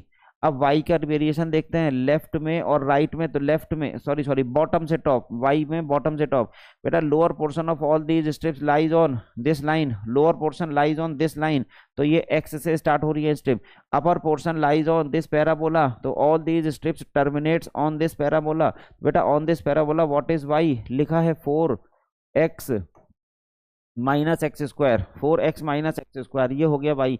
अब हम इसको यहाँ पे लिमिट का वेरिएशन डाल देंगे, ये हो गया x इक्वल टू 0 टू 3 और y इक्वल टू x से लेके कहाँ तक 4x minus x square 1 into d y into d x, सही है। अब बेटा इसको इंटीग्रेट करना है, हाँ पहले किसे इंटीग्रेट करें सर, y को इंटीग्रेट करें because y has variable limits, तो बहुत बार हो गया, चलो अच्छी बात है, 0 से 3, इस डीपीपी से बहुत अच्छे से डबल इंटीग्रेशन क्लियर हो गया आप लोग, होगा आपको बेटा, अपर limit minus limit 4x minus x square, 4x minus x square minus x, अपर लिमिट लोअर लिमिट और ये x, तो ये 3x बच गया बेटा। अब इसका इंटीग्रेशन करना है 0 से 3, 3x माइनस एक्स स्क्वायर और dx, 3x minus x square, बेटा 3x का integration 3x square by 2 minus x square का integration x cube by 3, limit कहाँ से कहाँ तक है 0 से लेके 3 तक है। अब फिर से देखो अपर limit lower limit, 3 3 9 3 27 27/2, lower limit तो बेकार है, और माइनस 3 3 9 3 27 माइनस 9 9 दूनी 18, 27 में 18 गया 9/2, 9/2 इज द राइट आंसर। अच्छा दिया नहीं आंसर 4.5, बेटा NAT टाइप क्वेश्चन रहा होगा 4.5। Area of this shaded region will be 4.5, सही है, area of this shaded region is 4.5। हाँ जी बिल्कुल सही है, ये उसका प्रोसीजर था। इसमें पैराबोला बनाने में सबसे ज्यादा दिमाग लगा है बस, बाकी तो क्वेश्चन सिंपल हो गया। तो बच्चों नेक्स्ट क्वेश्चन पे चल रहे हैं। ये अब वॉल्यूम का क्वेश्चन डाल दिया हमने, volume, calculate the volume of. वैसे आपके एग्जाम में वॉल्यूम से रिलेटेड क्वेश्चन कम आते हैं, एरिया से रिलेटेड ज़्यादा आते हैं। बेटा एरिया डबल में काम हो जाता है, डबल इंटीग्रेशन। वॉल्यूम में ट्रिपल इंटीग्रेशन करना होता है। ट्रिपल इंटीग्रेशन एक लेंदी जॉब होती है, तो लेंदी जॉब का क्वेश्चन वो थोड़ा अवॉइड करते हैं गेट में। हाँ यूपीएससी में पूछ लेते हैं, इंजीनियरिंग सर्विसेज में, पर गेट में अवॉइड करते हैं। खैर, calculate the volume of the solid bounded by the surface this. बेटा ये क्या है? बेटा एक तो दिया है x equal to 0, y equal to 0, z equal to 0, तो ये आखिर है क्या? अगर आप समझो x equal to 0, y equal to 0, z equal to 0, आखिर ये है क्या? बता सकते हो? नहीं पता? बेटा ये एक प्लेन है। कौन कौन सा प्लेन है? इसे कहते हैं y z plane. Y z plane 3D की बातें हो रही हैं बेटा। 2 डायमेंशन में it is the equation of y axis, 2 dimension में it is the equation of y axis, but in 3 dimension it is the equation of y z plane. ऐसे ये कौन सा प्लेन है? X z plane, x z plane, ये x z plane है। और similarly this is x y plane. बेटा x y plane पे हमेशा जेड जीरो होता है ना, एक्स वाई प्लेन पे जेड जीरो होता है, इसलिए z equal to zero is the equation of x y plane, ऐसा मान लिया हमने। अब चलो, अब क्या कह रहे हैं, तीसरा वाला भी प्लेन ही है, वो जो x plus y plus z दिया है। अब इसकी फीलिंग अभी आपको नहीं आ रही होगी, हम करा देंगे। वैसे आपको बता दें बिना डायग्राम के क्वेश्चन निकाला जा सकता है, बिना डायग्राम के। ऐसा करते हैं पहले बिना डायग्राम के ही निकालते हैं, फिर इसका डायग्राम बना के भी दिखा देंगे। तो बेटा एक्स वाई जेड सब 0 0 0 से वेरी कर रहे हैं, तो बिना डायग्राम के देखिएगा क्वेश्चन कैसे निकलेगा। X plus y plus z की वैल्यू 1 है, तो यहाँ से अगर मैं आपसे पूछूं इस जगह से, तो यहाँ आप कह सकते हो z की value 1 minus x minus y हो गया। तो बेटा इससे दैट इज z की वैल्यू बताइए कहाँ से कहाँ तक वेरी कर रही है। z सबसे पहले 0 से स्टार्ट हो रही है, देखो z इक्वल टू 0, और कहाँ तक गई? 1 माइनस एक्स माइनस वाई तक गई। तो इसका मतलब z का वेरिएशन तो ऐसे ही आ गया। तो यहाँ पे अलग लाइन से लिखेंगे that is z varies from 0 to 1 minus x minus y. इसको बाद में डिटेल में समझा देंगे डायग्राम बना के। अच्छा अब देखो z equal to 0 on x y plane. अब आप एक्स वाई प्लेन पर आ जाओ, एक्स वाई प्लेन पर। एक्स वाई प्लेन के लिए put z equal to 0, we get, बताओ z इक्वल टू 0 पर ये क्या हो जाएगा? x प्लस वाई हो जाएगा। ये x plus y equal to 1, देखो x plus y equal to 1 बनेगा। On x y plane put z equal to 0 in this equation, x plus y equal to 1। अब बताओ यहाँ से y का वेरिएशन कैसा हो गया? That is y varies from, बेटा y का स्टार्टिंग पॉइंट देखो 0 दिया हुआ है 0, और यहाँ से y आ जाएगा 1 माइनस एक्स। देखो this is the variation of y। अब कहाँ हो गया? आप ऑन एक्स एक्सिस पर आ जाओ। On x axis put y equal to 0, we get, बेटा y इक्वल टू 0, इसमें रख दो y इक्वल टू 0, इसमें ये जो x प्लस वाई है, तो आपको मिल जाएगा x प्लस 1 दैट इज। अब बताओ x का वेरिएशन हो गया 0 less than x less than 1। इसको समझ लो कैसे, x की अपर लिमिट 1 आ गई, लोअर लिमिट क्वेश्चन में दी है 0 से 1। तो बेटा वेरिएशन आपको पता चल गया। सबसे पहले with the help of given equation in terms of x y z, just find z, directly z आ गया। Then to find the limit of y, put z equal to 0 in this plane, you will be on x y plane. z equal to 0 रखोगे तो x y plane पे आ जाओगे, तो x y plane पे फिर ये एक इक्वेशन बन गई। Now we can find the limit of y, upper limit of y which is equal to 1 minus x and lower limit is given in the question. Now to find the limit of x, put y equals to 0 in this equation। x axis पे बेटा y equals to 0 होता है, रख दो, you will get x equals to 1, so x varies from 0 to 1। बिना diagram बनाए limit पता चल गई। पहले आंसर निकाल देते हैं तब डायग्राम सिखाएंगे। तो बेटा रिक्वायर्ड वॉल्यूम, यहाँ पे देखो required volume triple integration 1 into d x into d y into d z. बस किसी तरह लिमिट आ जाए, तो लिमिट आ गई हैं, इसको लिमिट को रख देते हैं। बेटा x की वैल्यू आपने कहा 0 से 1, y varies from 0 to 1 minus x, z varies from 0 to 1 minus x minus y. 1 किसको पहले इंटीग्रेट करें, कहा था which one is more variable should be integrated first, तो more variable is z, more variable है as compare to y and x, so you should first integrate z keeping x and y constant. अच्छा, after that out of these two which one is more variable, sir y is more variable as compared to x, then you have to integrate y before x and last में आप फिर last में x को integrate कर दोगे, कोई problem नहीं है।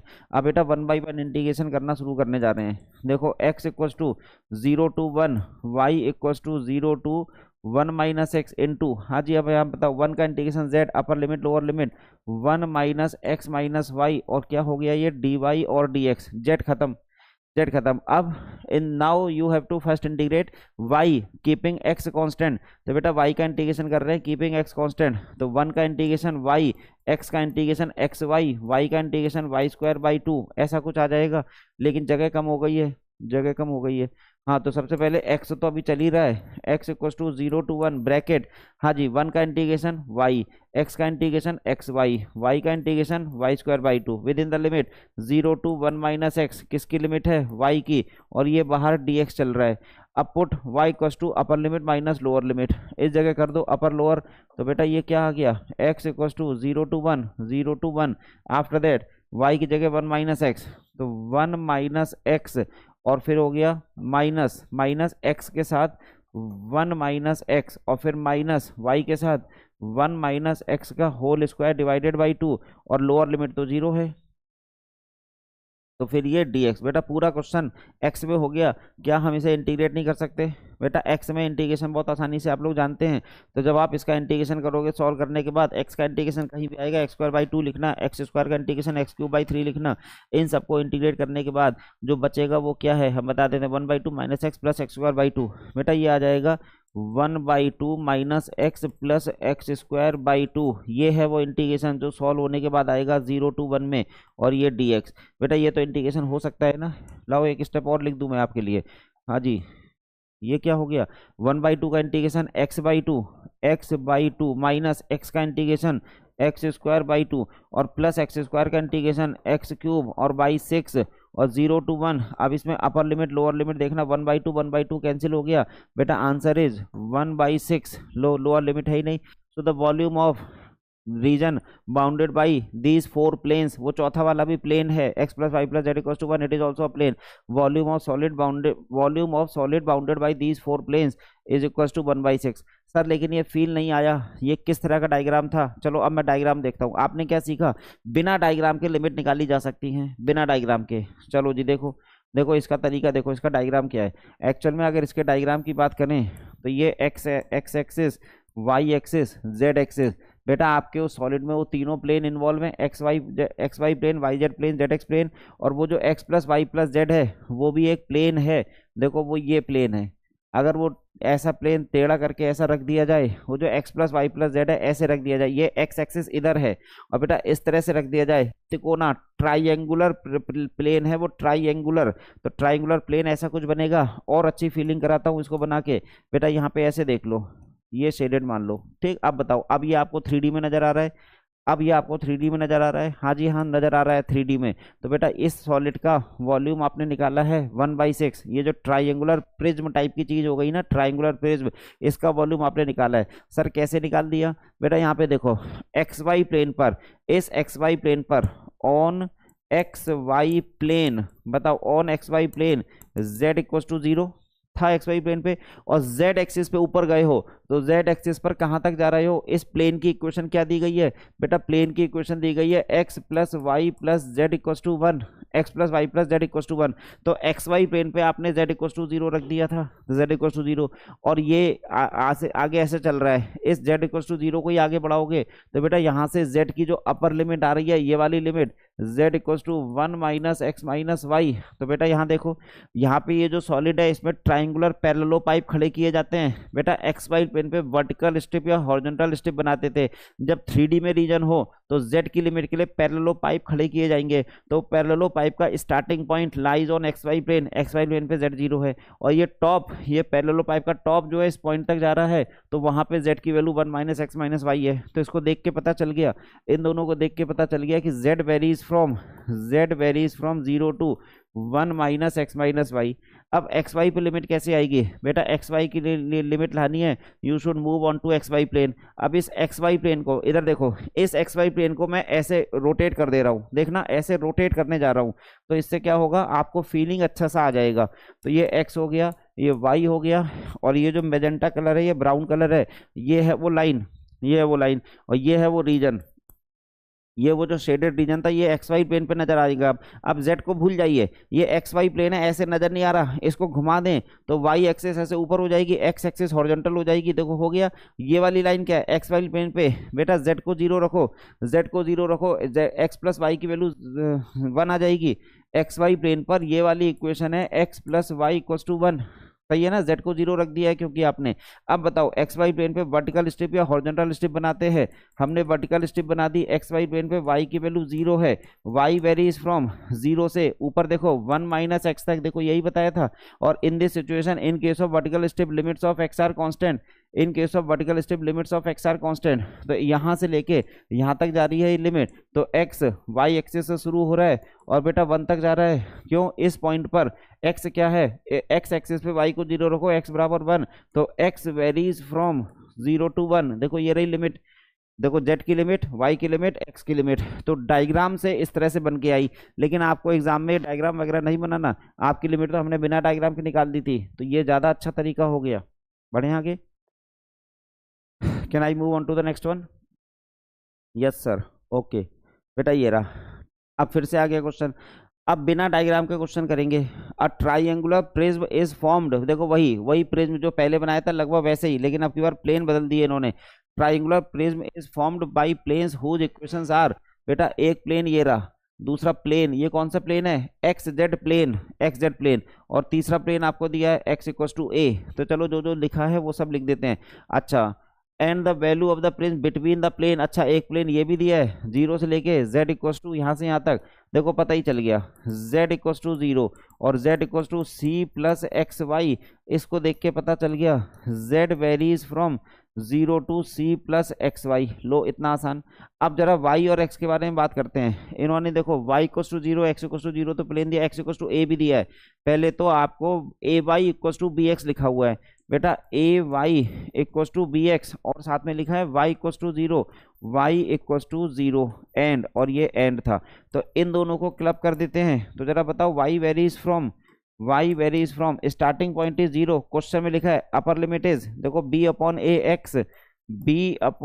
एक्स, ये आ गया y की लिमिट। अब x के लिए मैं a लिखा हुआ है, और बेटा बाकी सब पॉजिटिव है, इन्होंने लिखा नहीं, लेकिन a और b ये सब पॉजिटिव है, कुछ नहीं दिया, तो अपर लिमिट आपको पता चल गई, lower limit as it is खुद ही ले लो a, और क्या ले लेंगे 0 से लेके a तक। देखो अपर लिमिट a है, लोअर लिमिट विल बी 0, क्योंकि x0 y0 इन्वॉल्व हुआ है। यहाँ देखो ये कौन सा प्लेन है, एक्स वाई प्लेन, और ये कौन सा है, x z plane. X y plane x z plane intersect at origin पर बेटा एक्स की वैल्यू 0 होती है, तीनों लिमिट आ गई। सॉरी फिर रिक्वायर्ड वॉल्यूम निकालना है ना, वॉल्यूम निकालना भी कि नहीं, formed by, find the value, देखो कितना गलत दिखते हैं यहाँ वैल्यू है, वही मैं सोच रहा वॉल्यूम कहाँ गया, फाइंड द वॉल्यूम, तो required volume triple integration 1 into d x into d y into d z. बस अब लिमिट लिखनी होंगी, तो लिमिट ये लिखी रखी है सामने, x में, y में, z में और 1। चलो जी पहले देखें तो z की लिमिट है क्या, z की लिमिट आपने कहा है सर 0 से c प्लस एक्स वाई है, और x की लिमिट सर आप कह रहे हो 0 से a है, तो tell me the limits of y। तो बेटा y की लिमिट ये रही 0 से लेके कहाँ तक, b अपॉन ए एक्स और 1। हाँ जी, पहले किसे इंटीग्रेट करें सर, पहले ना आप उसको इंटीग्रेट कर दो, पहले किसे इंटीग्रेट करें जल्दी बताओ, z को, because z has variable limits, more variable, z is more variable, z depends on x and y, तो z, after that y variable है, फिर x कांस्टेंट है dx, this should be the proper order of integration. अब इसका integration करते हैं भाई जल्दी जल्दी। देखो पहला x equals to 0 to a, y equals to 0 to b upon a x. अब बताओ इसमें अपर लिमिट लोअर लिमिट से c plus x y into, अब बेटा क्या बचा, डी वाई और डी एक्स, बचा। यहाँ तक सही हो गया, c plus x y d y d x. हाँ जी, अब इंटीग्रेशन करते हैं इसका भी, सी का इंटीग्रेशन सी वाई और प्लस एक्स और वाई का integration Y square by two. ये लिमिट क्या है, 0 से बी अपॉन ए एक्स, लेकिन ये y की जगह है, ध्यान रखना y की जगह। और एक इंटीग्रेशन अभी बचा हुआ है, वो कौन सा है, जो सबसे लास्ट के लिए रोका हुआ है, x कहाँ से कहाँ तक था, 0 से a, ये तो अभी इंटीग्रेट हुआ ही नहीं। खैर अपर लिमिट लोअर लिमिट की वैल्यू रिप्लेस करते हैं, अपर लिमिट लोअर लिमिट यहीं पे रिप्लेस कर देंगे।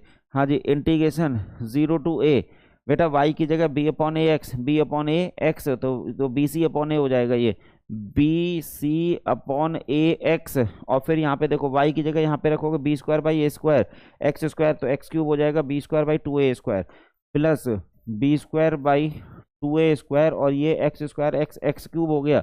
और लोअर लिमिट का कोई मतलब नहीं है, ये रहा बेटा। अब इसको भी इंटीग्रेट करना पड़ेगा, हाँ इसको भी इंटीग्रेट करना पड़ेगा। तो बहुत अच्छा वैल्यू एडिशन हुआ होगा इस डीपीपी से आपका। चलो जी, ये क्या हो गया, बी सी बाई ए और एक्स स्क्वायर बाई टू। तो बेटा बी सी बाई ए और एक्स स्क्वायर की जगह ए स्क्वायर लिखोगे आप, ए और ए कट गया तो हम लिख देंगे a b c by two, ठीक है डायरेक्टली। और प्लस प्लस यहाँ से एक्स बार 4/4, x/4/4 आ जाएगा। तो पहले तो हमने लिख दिया बी स्क्वायर और बाई 8 और बेटा ये ए क्यू ए की पावर 4 आएगा, कट गया तो b square a square by 8, ये आंसर।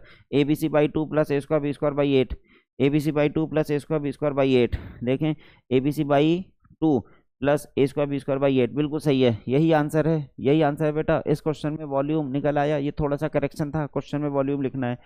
आपने देखा बिना डायग्राम के how to find limit, this is the procedure. उसके बाद आप डबल या ट्रिपल इंटीग्रेशन के रूल अप्लाई कर देते हैं। चलो भाई, moving on to the next one. अगला क्वेश्चन आ गया, कह रहे हैं ये इंटीग्रेट करिए। पहले इसको थोड़ा बड़ा बड़ा लिखें।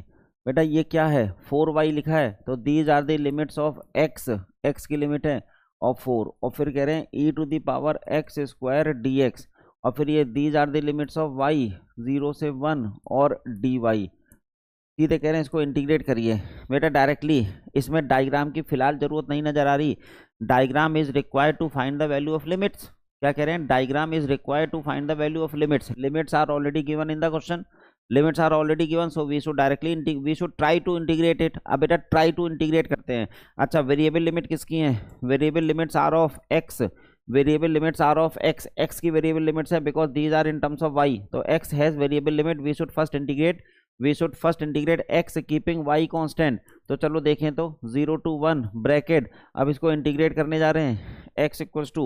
एक्स इक्वल टू जो भी था 4y, x equal to 4y से 4, और है e to the power x square और dx, और ये रहा dy। ठीक है, अब इसके बाद इसको इंटीग्रेट करना है, तो लिख देते हैं y equal to 0 to 1 bracket, not able to integrate. ये है समस्या, नॉट एबल टू इंटीग्रेट, इसे इंटीग्रेट करना पॉसिबल नहीं होगा, y के रिस्पेक्ट में तो बाद में होगा। बेटा ये इंटीग्रेशन नहीं निकल रहा, e to the power x square का इंटीग्रेशन नहीं निकाल पाओगे। Substitution method is not applicable, beta gamma function is not applicable, और भी जो तरीके होते हैं एप्लीकेबल नहीं है।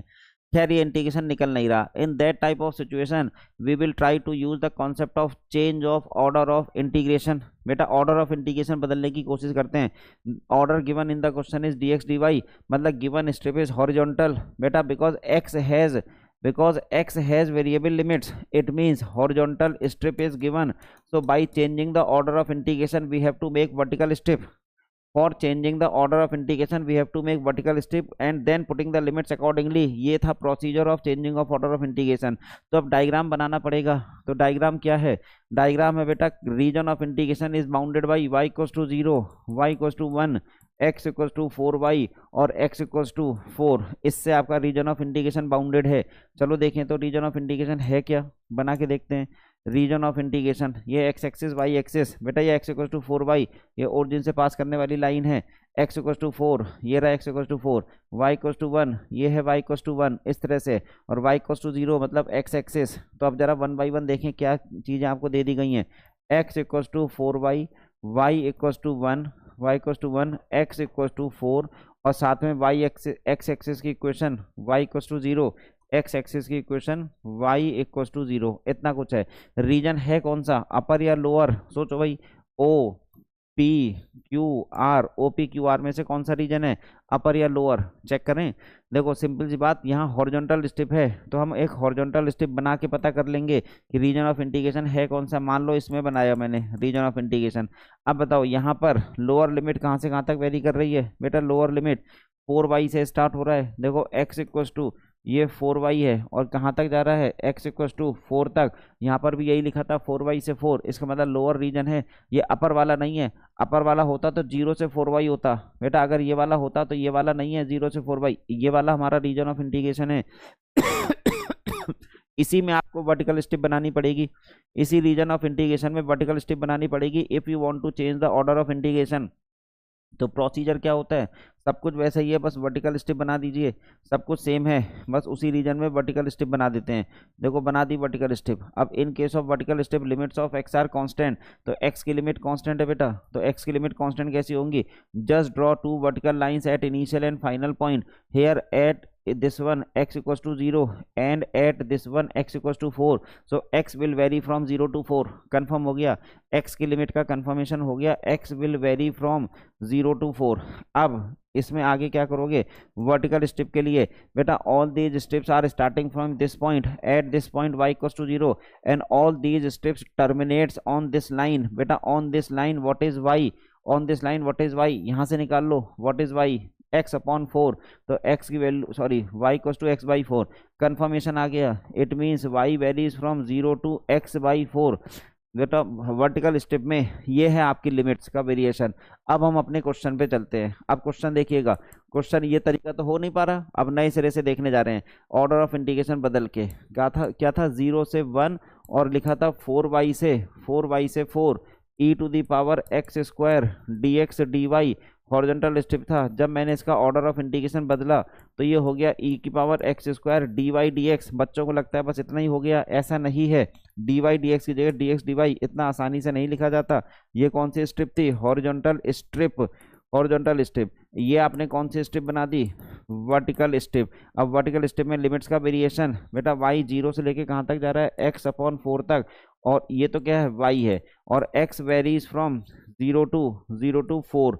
अब बेटा इसका इंटीग्रेशन, पहले किसका इंटीग्रेशन होगा, y का, keeping x constant. Now we will first integrate y keeping x constant because y has variable limit. देखो because y has variable limit, तो सिंपल हम इंटीग्रेशन कर देते हैं 0 टू 4। बेटा 1 का इंटीग्रेशन y, ये साथ में 1 लिखा है, 1 का integration y, upper limit lower limit से खाली x बाई 4 बचेगा, और ये e की पावर एक्स स्क्वायर है dx है। सिंगल इंटीग्रेशन का क्वेश्चन है, by using substitution method we can solve it. बेटा सब्स्टिट्यूशन मेथड से इसको सॉल्व कर सकते हैं। देखो हम करके ही दिखा देते हैं। सब्स्टिट्यूशन मेथड से क्या होगा, एक्स स्क्वायर को t रख दो, बेटा एक्स स्क्वायर को t रखोगे तो x dx की वैल्यू dt बाई 2 आ जाएगी, x dx की वैल्यू dt बाई 2। जरा लिमिट बदलते हैं इस जगह पर, इस जगह पर लिमिट भी चेक कर लेंगे, ओरली चेक कर लेंगे, हैं ओरली बोलने जा रहे हैं। बेटा सबसे पहले तो x dx की जगह dt बाई 2 लिखना है, 1 बाई 4 पहले से था, 1 बाई 4 ये है एक्स स्क्वायर की जगह ये, और ये dt बाई 2। बस लिमिट लिखना है हमको कि लिमिट किसकी क्या हो गई है, अभी देखो पता चल जा रही है। Put x equal to 0 t equal to 0, put x equal to 4 t equal to 16। हाँ जी हाँ, x इक्वल टू 4 पे t इक्वल टू 16 हो गया। बेटा अब इसकी वैल्यू यहाँ से देखा जाए तो क्या आ गई, 8 है, और ये e की पावर 16, e की पावर 16 माइनस e की पावर 0 1 होता है, डिवाइडेड बाई 8। ये रहा आंसर, e की पावर 16 ऐसा कुछ लिखा है, e की पावर 16 माइनस 1 डिवाइडेड बाई 8। हाँ जी, option number A is the right answer, option A is the right answer of this question. लो बढ़िया क्वेश्चन तैयार हो गया by changing the order of integration. ठीक, नेक्स्ट क्वेश्चन पे चल रहे हैं बेटा। नेक्स्ट ये रहा, change the order of integration of the integral this. अच्छा आपकी बार इंटीग्रेशन नहीं निकालना है, देखो इंटीग्रेशन की वैल्यू नहीं चाहिए, केवल ऑर्डर ऑफ इंटीग्रेशन बदल देना है। तो बेटा ये x लिखा है माइनस ए टू ए, और y की लिमिट 0 से under root of a square minus x square, sorry ये a square minus y square है, a square minus y square है, इसका मतलब ये x लिखा हुआ है। तो बेटा यहाँ पे देखो दिया क्या था आपको, यहाँ पे देखो इस जगह लिमिट दी हुई है x इक्वल्स टू, पहले हम 1 बाई 1 लिख दें, x की वैल्यू 0 दी हुई है, कोई बात नहीं, पहले सबसे अपर वाली देखते हैं, under root of a square minus y square, यही है ना, under root of a square minus y square. इसको और अगर हम सॉल्व कर लेंगे तो बेटा ये x square plus y square बराबर ए स्क्वायर है, ए स्क्वायर है, ऐसा ही तो कुछ है। अच्छा ये तो सर्किल है, लेकिन उसका कौन सा पोर्शन, उसका कौन सा पोर्शन है, साथ में एक्स जीरो भी है, मतलब जीरो से लेके यहाँ तक, तो यहाँ पे लिख देते हैं x इक्वल टू जीरो, और ये लिखा हुआ है तो x इक्वल टू जीरो, और अब देखो यहाँ और की जगह यहाँ एंड हो गया, मतलब इसकी जगह हमने लिख दिया। देखो ये है, ये दो लिमिट दी हुई हैं। अच्छा और साथ में y की वैल्यू माइनस ए और y की वैल्यू प्लस ए, तो y माइनस ए से प्लस ए तक ऐसे दिया हुआ है, ऐसा लिखा है इन्होंने।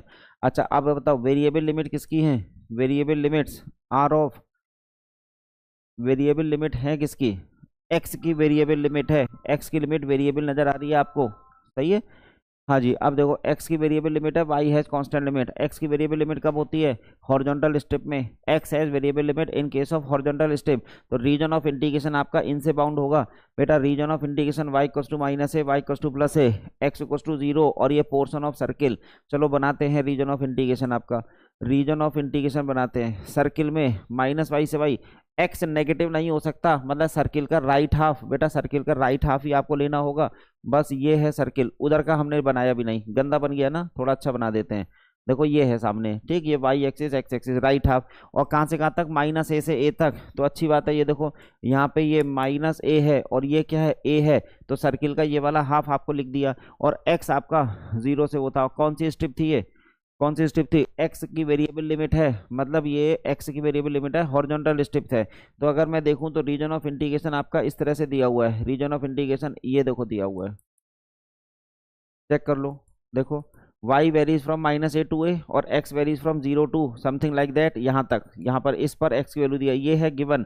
अब आपको ना ऑर्डर ऑफ इंटीग्रेशन बदलने के लिए इसमें दूसरे तरह की स्ट्रिप बनानी पड़ती है, तो बेटा दूसरे तरीके की स्ट्रिप यहाँ बना ही देते हैं। यहाँ पे देखो अब उसी जगह स्ट्रिप को बनाओगे तो ऐसे लिखना पड़ेगा, बस आपको इसमें वर्टिकल स्ट्रिप डालनी पड़ जाएगी। तो वर्टिकल स्ट्रिप के लिए सोचो जरा, ये रही वर्टिकल स्ट्रिप। हाँ जी अब वर्टिकल स्ट्रिप का वेरिएशन सोचिए क्या हो सकता है बेटा, लोअर पोर्शन से अपर पोर्शन तक y जाएगा, तो y varies from lower portion to upper portion.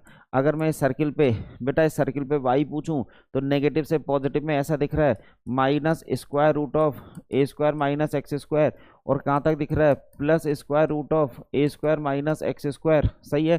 तो y का वेरिएशन मिल गया, और x का वेरिएशन लेफ्ट से राइट में, बेटा लेफ्ट में यहाँ पर x क्या होगा, x सर जीरो होगा, राइट में यहाँ पे क्या होगा, रेडियस, रेडियस है a, तो जीरो से x varies from zero to a, y varies from this to this. तो बेटा ये जो ऑर्डर ऑफ इंटीग्रेशन आपने बदला है उसमें अगर मैं देखूं तो ये एफ एक्स वाई ऐसे ही रह गया, लेकिन वर्टिकल स्ट्रिप में अब ये डी एक्स डी वाई की जगह आपको लिखना होगा डी वाई डी एक्स, उल्टा हो गया। देखो वर्टिकल स्ट्रिप बन गई, हॉरिजॉन्टल गिवन थी, आपने ऑर्डर ऑफ इंटीग्रेशन के लिए वर्टिकल बना दी।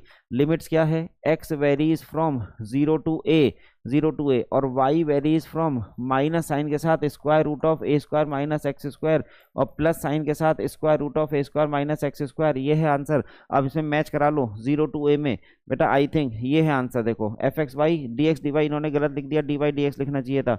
चलो कोई बात नहीं, ये टाइप एरर हो सकता है, ये होना चाहिए था डी वाई डी एक्स, कोई फर्क नहीं पड़ेगा, लिमिट बिल्कुल सही लिखी गई है। देखो ये limit, option number A, option number A is the right answer of this question.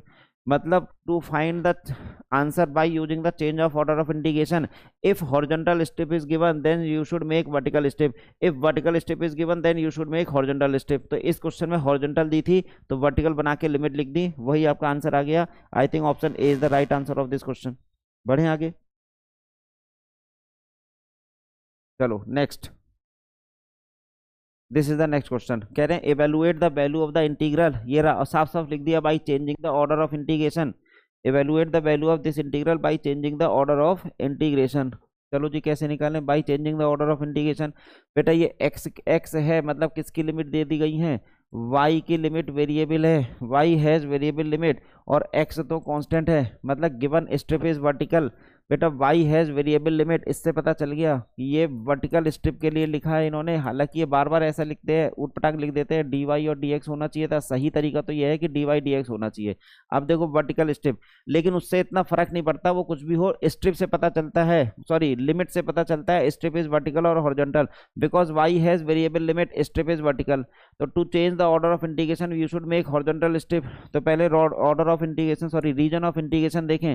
बेटा रीजन ऑफ इंटीग्रेशन क्या है, is bounded by x equals to zero, x equals to infinity, y equals to zero, y equals to x। ये है आपका region of integration. तो बेटा इसमें जरा डायग्राम बनाएं रीजन ऑफ इंटीग्रेशन में। y equals to x line ये रही, y equals to x line ये रही। अब बेटा y 0 से x है और वर्टिकल स्टिप है, इसका मतलब 0 से x में वर्टिकल स्टिप ऐसे बनेगी, ये है वर्टिकल स्टिप। और ये वाला रीजन है, पूरा पूरा रीजन ही जो है वो ये है सामने, देखो ये वाला रीजन है। सर आपको पता कैसे चला ये वाला रीजन है? देखो हम बता देते हैं कैसे पता चल गया। सबसे पहले ये वर्टिकल स्ट्रिप थी, आपने बोला था, तो हमने एक स्ट्रिप ड्रॉ करी यहाँ पर वर्टिकल स्ट्रिप। तो देखो ये कहाँ से कहाँ तक जा रही है वर्टिकल स्ट्रिप, अगर देखा जाए तो कहाँ से कहाँ तक जा रही है, यहाँ जा रही है y इक्वल्स टू 0 से, ये जा रही है y इक्वल्स टू x तक। देखो लिखा था 0 से x तक। और x in case of vertical strip limits of x are constant. और ये कहाँ तक चली गई, x यहाँ कहाँ तक चली गई बताओ, x टेंडिंग टू इन्फिनिटी। ये स्ट्रिप्स इस तरह से आगे बढ़ती चली जाएंगी तो इन्फिनिटी तक, मतलब ये रीजन ऑफ इंटीग्रेशन सही है। एक और बना लो पता चल जाएगा। देखो ये इन्फिनिटी की ओर जा रही है, x वेरीज फ्रॉम 0 से infinity, y varies from 0 to x, 0 to x। तो इसका मतलब ये है region of integration. For changing the order of integration you should make horizontal strip in the same diagram. तो अब सेम डायग्राम में horizontal strip बनाते हैं, तब रीजन ऑफ इंटीग्रेशन के हिसाब से लिमिट लिखेंगे, ये है। अब बेटा रीजन ऑफ इंटीग्रेशन तो ये था ना, अब इसमें जरा सेम डायग्राम बनाने जा रहे हैं, मतलब हॉरिजॉन्टल स्ट्रिप बनाने जा रहे हैं।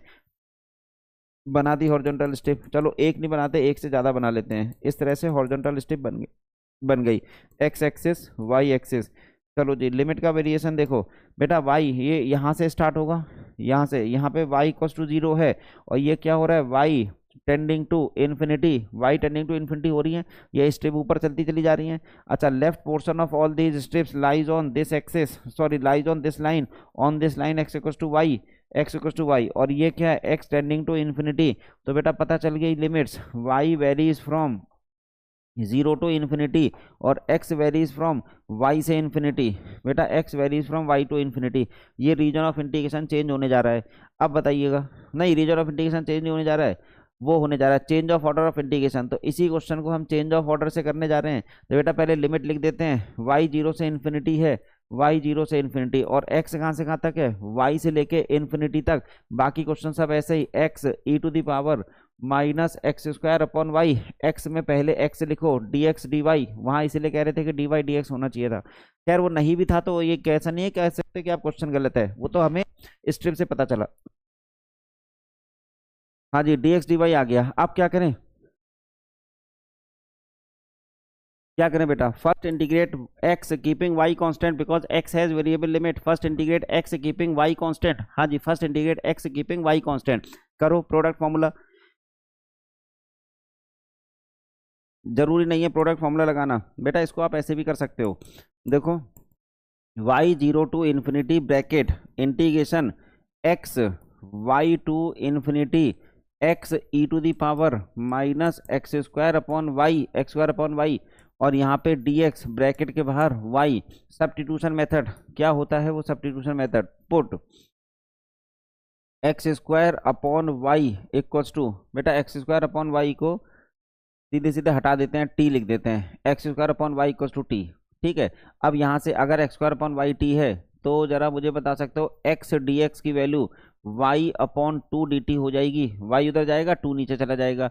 अच्छा इस सब्स्टिट्यूशन से यहाँ पर कोई फर्क नहीं पड़ेगा, लिमिट में नहीं पड़ जाएगा, चेक कर लेते हैं। At x equal to y what about t, और at x equal to infinity what about t। दूसरा वाला तो इन्फिनिटी है, put x equal to infinity t equal to infinity, put x equal to y t equal to y. तो ये y से infinity रह जाएगा, लिमिट ऐसी रह गई, इसलिए हमने कहा था कोई फर्क नहीं पड़ेगा। चलो जी वापस आ जाओ, अब लिमिट y 0 से इन्फिनिटी ब्रैकेट, बेटा इसका इंटीग्रेशन करने जा रहे हैं t equal to y to infinity, y to infinity. आपने कहा x डी एक्स की जगह y अपॉन 2 लिख लेना, तो चलो e की power minus t y upon 2 और dt, हाँ जी y अपॉन 2 dt। बेटा y तो कांस्टेंट की तरह ट्रीट होगा, y तो कांस्टेंट की तरह ट्रीट होगा ना, अभी बताया था y तो कांस्टेंट की तरह ट्रीट होगा, तो y अपॉन टी को ऐसे ही रहने दो। e की पावर माइनस टी का इंटीग्रेशन e की power minus t divided by minus होता है, डिवाइडेड बाई माइनस होता है, इसको अलग से लिख देता हूँ। देखो e की power minus t divided by minus one y to infinity, बेटा e की पावर माइनस इन्फिनिटी 0 होता है, ये e की पावर माइनस वाई आएगा विद नेगेटिव साइन तो प्लस हो जाएगा, तो मतलब e की पावर माइनस वाई रह जाएगा केवल। तो मैं इसका इंटीग्रेशन बता देता हूँ बेटा, इसका इंटीग्रेशन या जगह कम थी इसलिए डायरेक्ट बता रहा हूँ। y अपॉन 2 तो ऐसे रह ही गया, तो 1/2 आपने बाहर ले लिया y, इसका इंटीग्रेशन बस e की पावर माइनस वाई है, ये e की पावर माइनस टी का इंटीग्रेशन इस लिमिट के साथ e की पावर माइनस वाई है, और ये रहा dy। अब बेटा dy का इंटीग्रेशन कर दो 0 से इन्फिनिटी में, 0 से इन्फिनिटी में प्रोडक्ट फॉर्मूला लगा दो या गामा फंक्शन लगा दो। लाओ मैं गामा फंक्शन से कर देता हूँ, इसे गामा फंक्शन से कर देता हूँ। देखो देखो ये जो है ना सामने मैंने लिख दिया 1/2 0 से इन्फिनिटी ई की पावर माइनस वाई, ई की पावर माइनस वाई, मैं लिख सकता हूँ गामा वाई की पावर 2 - 1 dy। बेटा ये गामा 2 है, सॉरी 1/2 और गामा टू फैक्टोरियल 1 होता है, तो 1/2, सो 1/2 is the answer of this question. मतलब इस इंटीग्रेशन की वैल्यू 1/2 निकल के आ गई। ये है प्रॉपर तरीका of change of order of integration. हाँ जी, 1/2 is the right answer of this question. Question number जो भी था उसका सलूशन 1/2 आ गया।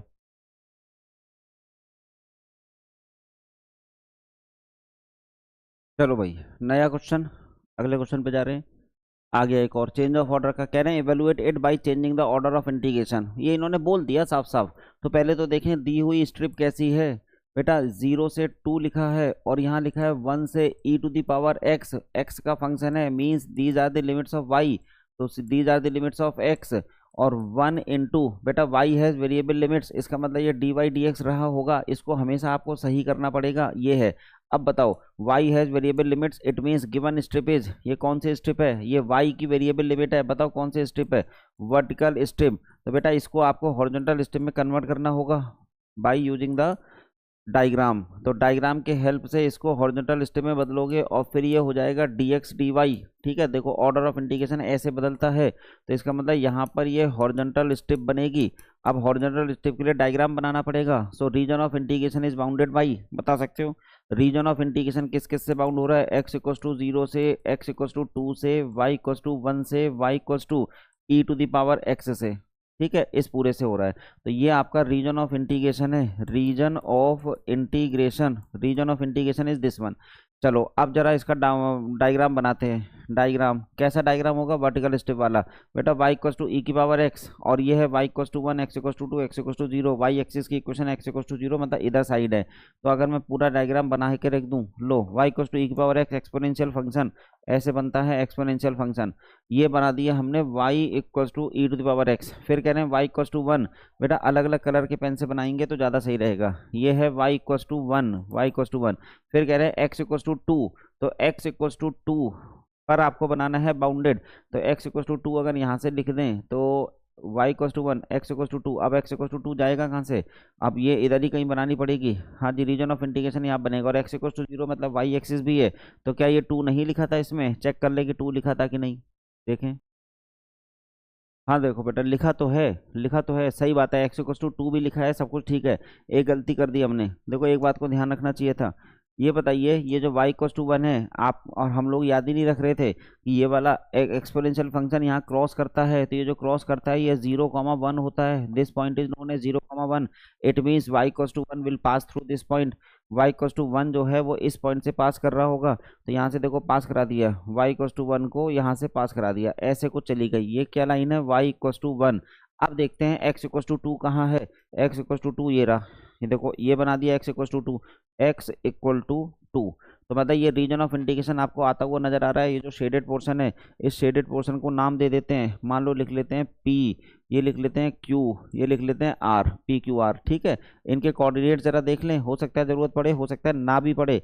चलो नहीं पड़ेगी, हमें नहीं लगता जरूरत पड़ेगी। r के कोऑर्डिनेट्स पड़ सकती है, देखो q के कोऑर्डिनेट्स 2,1, r के कोऑर्डिनेट्स क्या हो जाएंगे, x को 2 डालोगे, y की वैल्यू e² है, तो बेटा 2,e², x को 2 रखोगे यहाँ पे, y की वैल्यू e² आ जाएगी। ठीक है, और यहाँ तो आपको मालूम ही होता है इस पे क्या है। बेटा ये स्ट्रिप फिलहाल वर्टिकल थी, ये डायग्राम जो था ये वर्टिकल स्ट्रिप का था, है ना, मतलब ये वर्टिकल। आपको इसमें चेंज ऑफ ऑर्डर करना है, तो चेंज ऑफ ऑर्डर के लिए सेम डायग्राम को आपको हॉरिजॉन्टल स्ट्रिप के लिए बनाना पड़ेगा। लो बना के रख दे रहे हैं सेम डायग्राम। आप वो कंजूसी मत किया करो, दोनों डायग्राम ऐसे बना लिया करना, वैसे वही गलती होगी जो अभी हमसे हो रही थी। तो ये क्या है, जो भी लिखा है। अच्छा, और फिर बाद में अब एक ही कलर के पेन से बना देते हैं। ठीक है, ये आ गया, और तीसरा ये सामने आ गए, ये है वो डायग्राम। इस डायग्राम में आपको हॉरिजॉन्टल स्ट्रिप बनानी है, लो बना दी हॉरिजॉन्टल स्ट्रिप, ये बन गई हॉरिजॉन्टल स्ट्रिप। अब इस स्ट्रिप के हिसाब से काम होने जा रहा है। तो सबसे पहले तो बेटा यहाँ पे देखो, ये जो लिखा है y इक्वस टू ई की पावर x, तो इसको मैं लिख सकता हूँ x equals to L N y, equals इक्वस टू एल एन वाई लिख सकते हैं ना। यहाँ पे देखो ये कर्व जो है x के फॉर्म में ऐसा है, और बाकी तो सब ये दिख ही रहा है y इक्वस टू 1। और अगर मैं एक स्ट्रेट लाइन को ड्रॉ करूँ बेटा, ये वाली स्ट्रेट लाइन, ये वाली स्ट्रेट लाइन क्या है, y equals to e square, आप ही नहीं पता इसके कोऑर्डिनेट ई स्क्वायर हैं, तो y equals to e square horizontal के हिसाब से काम को करने जा रहे हैं। अच्छा, और राइट पोर्शन में ये क्या है आपका, शुरू से पता है x इक्वस टू 2 है, ठीक है, x इक्वस टू 2 है। चलो अब जरा लिमिट का वेरिएशन देखते हैं बेटा। लिमिट का वेरिएशन हॉरिजॉन्टल स्टेप में y की लिमिट अगर दिख रही है हमें, तो हमें नजर आ रही है y की लिमिट बेटा बॉटम से टॉप 1 से लेके कहाँ तक जा रहा है, इस पॉइंट तक। तो इस पॉइंट पे y है ई स्क्वायर, तो 1 से लेके ई स्क्वायर। सिमिलरली x कैसे वेरी कर रहा है, x बेटा, और left portion of all these strips, left portion of all these strips lies on this curve, इस कर्व पे x क्या था, एल एन वाई, और राइट पोर्शन क्या है, लाइज ऑन दिस लाइन, तो इस लाइन पे x क्या है, 2 है, इस लाइन पे x आपका 2 है, तो एल एन वाई से 2 तक जा रहा है ये बेटा। ये ऑर्डर ऑफ इंटीग्रेशन बदल गया, हॉरिजॉन्टल स्ट्रिप की लिमिट्स पता चल गई आपको। y तो 1 से ई स्क्वायर तक जाएगा, देखो y varies from 1 to e square, और x वेरीज फ्रॉम, वो लिखा है एल एन वाई से 2 तक, एल एन वाई से लेके 2 तक, ठीक है। अब चलो एल एन वाई से 2 तक बेटा, आगे आप इसको इंटीग्रेट करना है, तो पहले आप x को इंटीग्रेट कर दो, तो y वेरीज फ्रॉम 1 से ई स्क्वायर, और 1 का integration x, 2 minus l N y, 2 minus l N y, ऐसा कुछ हो गया। और ये क्या है, d y, 2 minus l N y d y. अब बेटा फिर इसका इंटीग्रेशन, 2 का इंटीग्रेशन 2y, तो लिख देंगे 2y minus l N y का इंटीग्रेशन। अब ये भूल गए आप, एल एन वाई का इंटीग्रेशन हम बताते हैं x l N y, sorry y l N y minus y. चलो चेक कराएं कैसे, अलग से दिखाते हैं बेटा। एक जगह क्लास में याद कराया था, integration of log x d x equal to x log x minus x, product फॉर्मूले से क्लास में हम कराते हैं इस क्वेश्चन को। Integration of l n x equal to x log x minus x, तो बेटा ये जब एल एन वाई का पूछ रहे हैं तो y l N y minus y, ठीक है, ये इंटीग्रेशन हो गया। और इंटीग्रेशन हो गया तो लिमिट रखनी पड़ेगी, तो लिमिट है 1 से लेके ई स्क्वायर तक। अब 1 से लेके ई स्क्वायर तक की वैल्यूज रिप्लेस करनी है बेटा। अपर लिमिट 2e स्क्वायर और -2 ये तो हो गया पहला। अब दूसरा वाला देखो, यहाँ क्या है, l n e square l n e square, बेटा ये 2 हो जाएगा, 2e स्क्वायर, ये भी 2e स्क्वायर आ गया, और माइनस 2e स्क्वायर माइनस ये रहा ई स्क्वायर, ये क्या है अपर लिमिट, और माइनस इसमें भी लोअर लिमिट होगा, अपर लिमिट आ गया। अब lower limit l N y 0 होता है, एल एन वाई 0 होता है, तो यहाँ पे 1 बचेगा विद नेगेटिव, 0 माइनस 1 1, ऐसा कुछ हो गया है ना। ये ब्रैकेट को सही से लगाते हैं, सारा ही मिटाना पड़ेगा, -1 और ब्रैकेट क्लोज। बेटा ये कुल मिला के अपर लिमिट लोअर लिमिट। अब देखो 2e स्क्वायर से 2e स्क्वायर कैंसिल, तो ये बचा कितना, फाइनल आंसर ही बड़ा कॉम्प्लिकेटेड सा हो रहा है। 2e स्क्वायर से 2e स्क्वायर कैंसिल हो गया। अब बेटा ये e स्क्वायर बचा, e स्क्वायर, और ये +1 है, ये -2 है, तो e square -1, this is the answer. e square -1 होना चाहिए इसका आंसर। चेक कर लेते हैं, ई स्क्वायर -1 एनएटी टाइप का है ना, ई स्क्वायर -3 लिख करके आ रहा है, इसका मतलब हमने कहीं कुछ गलत कर दिया। अच्छा एक माइनस बाहर भी है, एक माइनस बाहर भी है, ठीक है, तो ई स्क्वायर -3 ही आएगा बेटा, ई स्क्वायर -3 ही आएगा आंसर। देखो ई स्क्वायर -3, एक बाहर भी है, तो e square -3 is the right answer for this question. तो change of order of integration का एक क्वेश्चन और हो गया, ठीक है। लास्ट क्वेश्चन, आई थिंक ये लास्ट क्वेश्चन है। अब बेटा ये क्वेश्चन मैंने जैकोबियन बेस्ड दे दिया आपको, जैकोबियन बेस्ड। देखो क्या है question, evaluate this integral where R is the parallelogram in x y plane with vertices. बेटा ये वर्टिसेस दिए हैं, तो सबसे पहले आपको यूजिंग द ट्रांसफॉर्मेशन, अच्छा ट्रांसफॉर्मेशन भी बता दिया, x + y, और ये क्या है x - 2y। सबसे पहले बेटा ये पैरेललोग्राम बनाते हैं। पैरेललोग्राम कैसे बनेगा आखिर, ये जो कोऑर्डिनेट दिए हैं इसके बेसिस पर, ये देखो ये कोऑर्डिनेट दे दिया आपको, इसके बेसिस पे बनना है। 1 0 यहाँ पे कहीं प्लॉट हो जाएगा, 1 0, ठीक है। अच्छा 1 0 के बाद 3 1 2 2 0 1 0 1 यहाँ कहीं प्लॉट हो गया, 0 1, और आगे 3 2 और 2 2, तो बेटा 3 2 तो इधर का ही आने जा रहा है, यहाँ पे 3 2 आ गया, 2 2 यहाँ का ही आने जा रहा है, यहाँ पे 2 2, और लेकिन 1 0 इससे थोड़ा आगे, तो बेटा यहाँ पे ऐसा कुछ बन जाएगा, यहाँ पे कहीं 2 होगा, ये इन दोनों के बीच में, यहाँ पे ये 3 है ना, ये 3 0 है, तभी तो ये 3 1 आया है, 3 1, और 2 2 इसके भी ऊपर चला गया, हाँ जी सही है, ये है वो पैरेललोग्राम। ये पॉइंट के कोऑर्डिनेट्स मैंने लिख दिए 3,1 और coordinates of this point is 2 2। ये आपका रफली एक डायग्राम बन गया उस पैरेललोग्राम का। ठीक हो गया। चलो अब इसमें 1 बाई 1 इक्वेशन चाहिए भाई। इन पैरेललोग्राम में इक्वेशन चाहिए, बगैर उसके काम होगा नहीं। PQR PQRS, तो बेटा ये सब इक्वेशन चाहिए होंगी हमको। PQ की इक्वेशन याद है? इक्वेशन क्या होता है? y minus y1 upon y2 minus y1, वो वाली चीज बेटा। Equation of this straight line x1 y1 x2 y2, equation of straight line passing through x1 y1 x2 y2, तो y minus 0 equals to y2 minus y1 minus y1 upon x2 minus x1 और x minus x1। अगर हम इसको solve करें तो ये वाली चीज आ जाएगी x और ये उधर जाके 2y। बेटा ये x minus 2y, x minus यहाँ लिख देते हैं x minus 2y equals to, check कर लो, x माइनस 2y और ये है +1, x minus 2y equals to 1। आ गई इक्वेशन। ऐसे ही जरा अब हम आप निकालेंगे RS की इक्वेशन। RS या SR कुछ भी लिख दो। y माइनस बेटा y1 की जगह 1 है और equals to y2 minus y1 2 minus 1 x2 minus x1 2 minus 0 और फिर x माइनस x1 जिसको 0। अब आप इसको सॉल्व करोगे तो आ जाएगा x minus 2y equals to, फिर से देखो 2 माइनस 1 1 है और ये 2 हो गया, x minus 2y equals to -2। हाँ जी हाँ -2 सही है, यहाँ आ गया x माइनस 2y। अब बेटा हमारे साथ जरा PS की इक्वेशन निकाल लो। PS सर सबकी निकालनी पड़ेंगी? हाँ जी हाँ सबकी निकालनी पड़ेंगी। PS ये x1 y1 है, x2 y2 है, तो y minus 0 equals to y2 minus y1 upon x2 minus x1 0 minus 1 और x माइनस x1। इसको अगर सॉल्व कर लोगे तो ये है x और माइनस y, तो बेटा x प्लस y की वैल्यू 1 आ गई। ऐसे ही एक और QR, ये उसके पैरेलल है तो ऐसे ही कुछ आएगी x plus y something like that.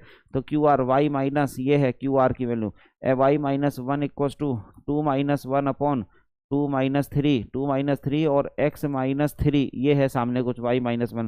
बेटा इसको सॉल्व करोगे तो आ जाएगा x plus y equals to, check करते हैं x प्लस वाई, ये है -1 माइनस 1 उधर जाके 1 हो गया और ये 1 माइनस 3 उधर जाके 4 हो गया, ये 4 आ गया। तो ये सब इक्वेशंस आ गई।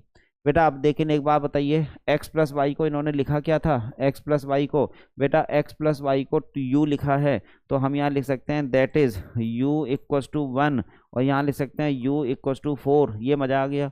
और ऐसे बेटा x माइनस वाई को क्या लिखा है? v लिखा है v। देखो x माइनस 2y को, सॉरी x माइनस 2y को, तो v की वैल्यू -2, v की वैल्यू 1। यहाँ पे ये मिल गया आपको। v वेरीज फ्रॉम uv में जब कन्वर्ट करोगे -2, ये -2 है, -2 से 1 और इनमें देखना u वेरीज फ्रॉम 1 से लेके 4 तक, u वेरीज फ्रॉम 1 से 4 और ये v वेरीज फ्रॉम -2 से 1। ये u v का वेरिएशन मिल गया आपको। चलो बहुत अच्छी बात है। आप कह रहे हैं इस इंटीग्रेशन को वैल्यू निकालो इस पैरेललोग्राम में। बेटा समस्या क्या है? We can not directly integrate it. एक second, we can not directly, एक सेकेंड एक फ़ोन आया बेटा, रुकना बेटा। वो एक बहुत इमरजेंसी फ़ोन था इसलिए मैंने उठाया, पॉज कर दिया था। चलो अब देखो वापस आ जाओ। हम u और v का वेरिएशन पता चल गया, लेकिन बेटा ये क्या है? अगर हम डायरेक्टली एक्स वाई में इंटीग्रेट करें then it is not very easy to find the limits in terms of x and y। ये है प्रॉब्लम। मतलब डायरेक्टली x और y में लिमिट्स निकालना इतना इजी नहीं होगा। That's why we will use the concept of Jacobian, या फिर कहिए we will use the concept of change of variables. तो चेंज ऑफ वेरिएबल्स के लिए कैसे यूज करेंगे? यहाँ पे देखो जो ट्रांसफॉर्मेशन दिया है आपको, दिया है u equals to x plus y and v equals to x minus 2y। सबसे पहले यहाँ पे सिंस आप लिख सकते हो कि u comma v are the functions of x comma y। तो बेटा इस सिचुएशन में मैंने आपको सिखाया था जैकोबियन होता है u v का एक्स वाई के रिस्पेक्ट में, u v का एक्स वाई। मान लेते हैं इसको थोड़ी देर के लिए जेड एस, मेरा मन हो रहा है मैं इसको जेड एस लिख रहा हूँ। u v is a function of x y, तो फॉर्मूला क्या हो जाएगा? u x u y v x v y। ठीक है, u x u y v x v y। अब बताओ u x और u y इसमें जरा चेक करते हैं। Del u by del x, यहाँ से बेटा 1 1 आ जाएगा और del u over del y, और ऐसे ही इस जगह से del v over del x del v over del y 1 और -2 आ जाएगा। तो बेटा ये क्या होगा? -2 -1 -3, जेड एस की वैल्यू -1 हो गई। अच्छा u v is a function of x y है। इफ वी टेक, अगर ऐसा ले लेते, if we take x comma y as a function of u comma v, then then what is Jacobian in this situation. तो बेटा इसमें Jacobian जो है एक्स कॉमा वाई का यू वी के रिस्पेक्ट में आएगा। In this situation you have to find the Jacobian of x comma y with respect to u comma v. इसके लिए क्या निकालें, हमने बेटा यू वी का एक्स वाई के रिस्पेक्ट में निकाला है। I want to find the Jacobian of x y with respect to u v, तो सिंपल 1/z, इसीलिए मैंने उसको z मान लिया था। तो ये 1/z से -1/3 बेटा हमारे लिए ये वाला जैकोबियन काम आएगा। अब चलो चेक करें, अपने क्वेश्चन पे चलते हैं। इंटीग्रेशन डबल इंटीग्रेशन आर लिखा है एक्स प्लस वाई का होल स्क्वायर और d x d y, x plus y का whole square d x d y. तो यहाँ पे देखो एक्स प्लस वाई का whole square d x d y, ये है इंटीग्रेशन आर का। तो देखो यहाँ क्या करेंगे, इसमें एक्स प्लस वाई की जगह रिप्लेस कर देते हैं।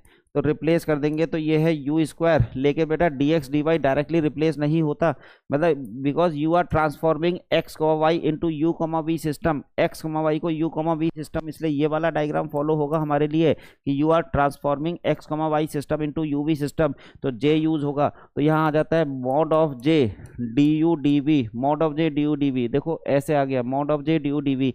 ठीक है, अब मॉड ऑफ जे क्या है, ये माइनस लगा है तो इसको प्लस के साथ लिख लेंगे, इसको प्लस के साथ लिख लेंगे।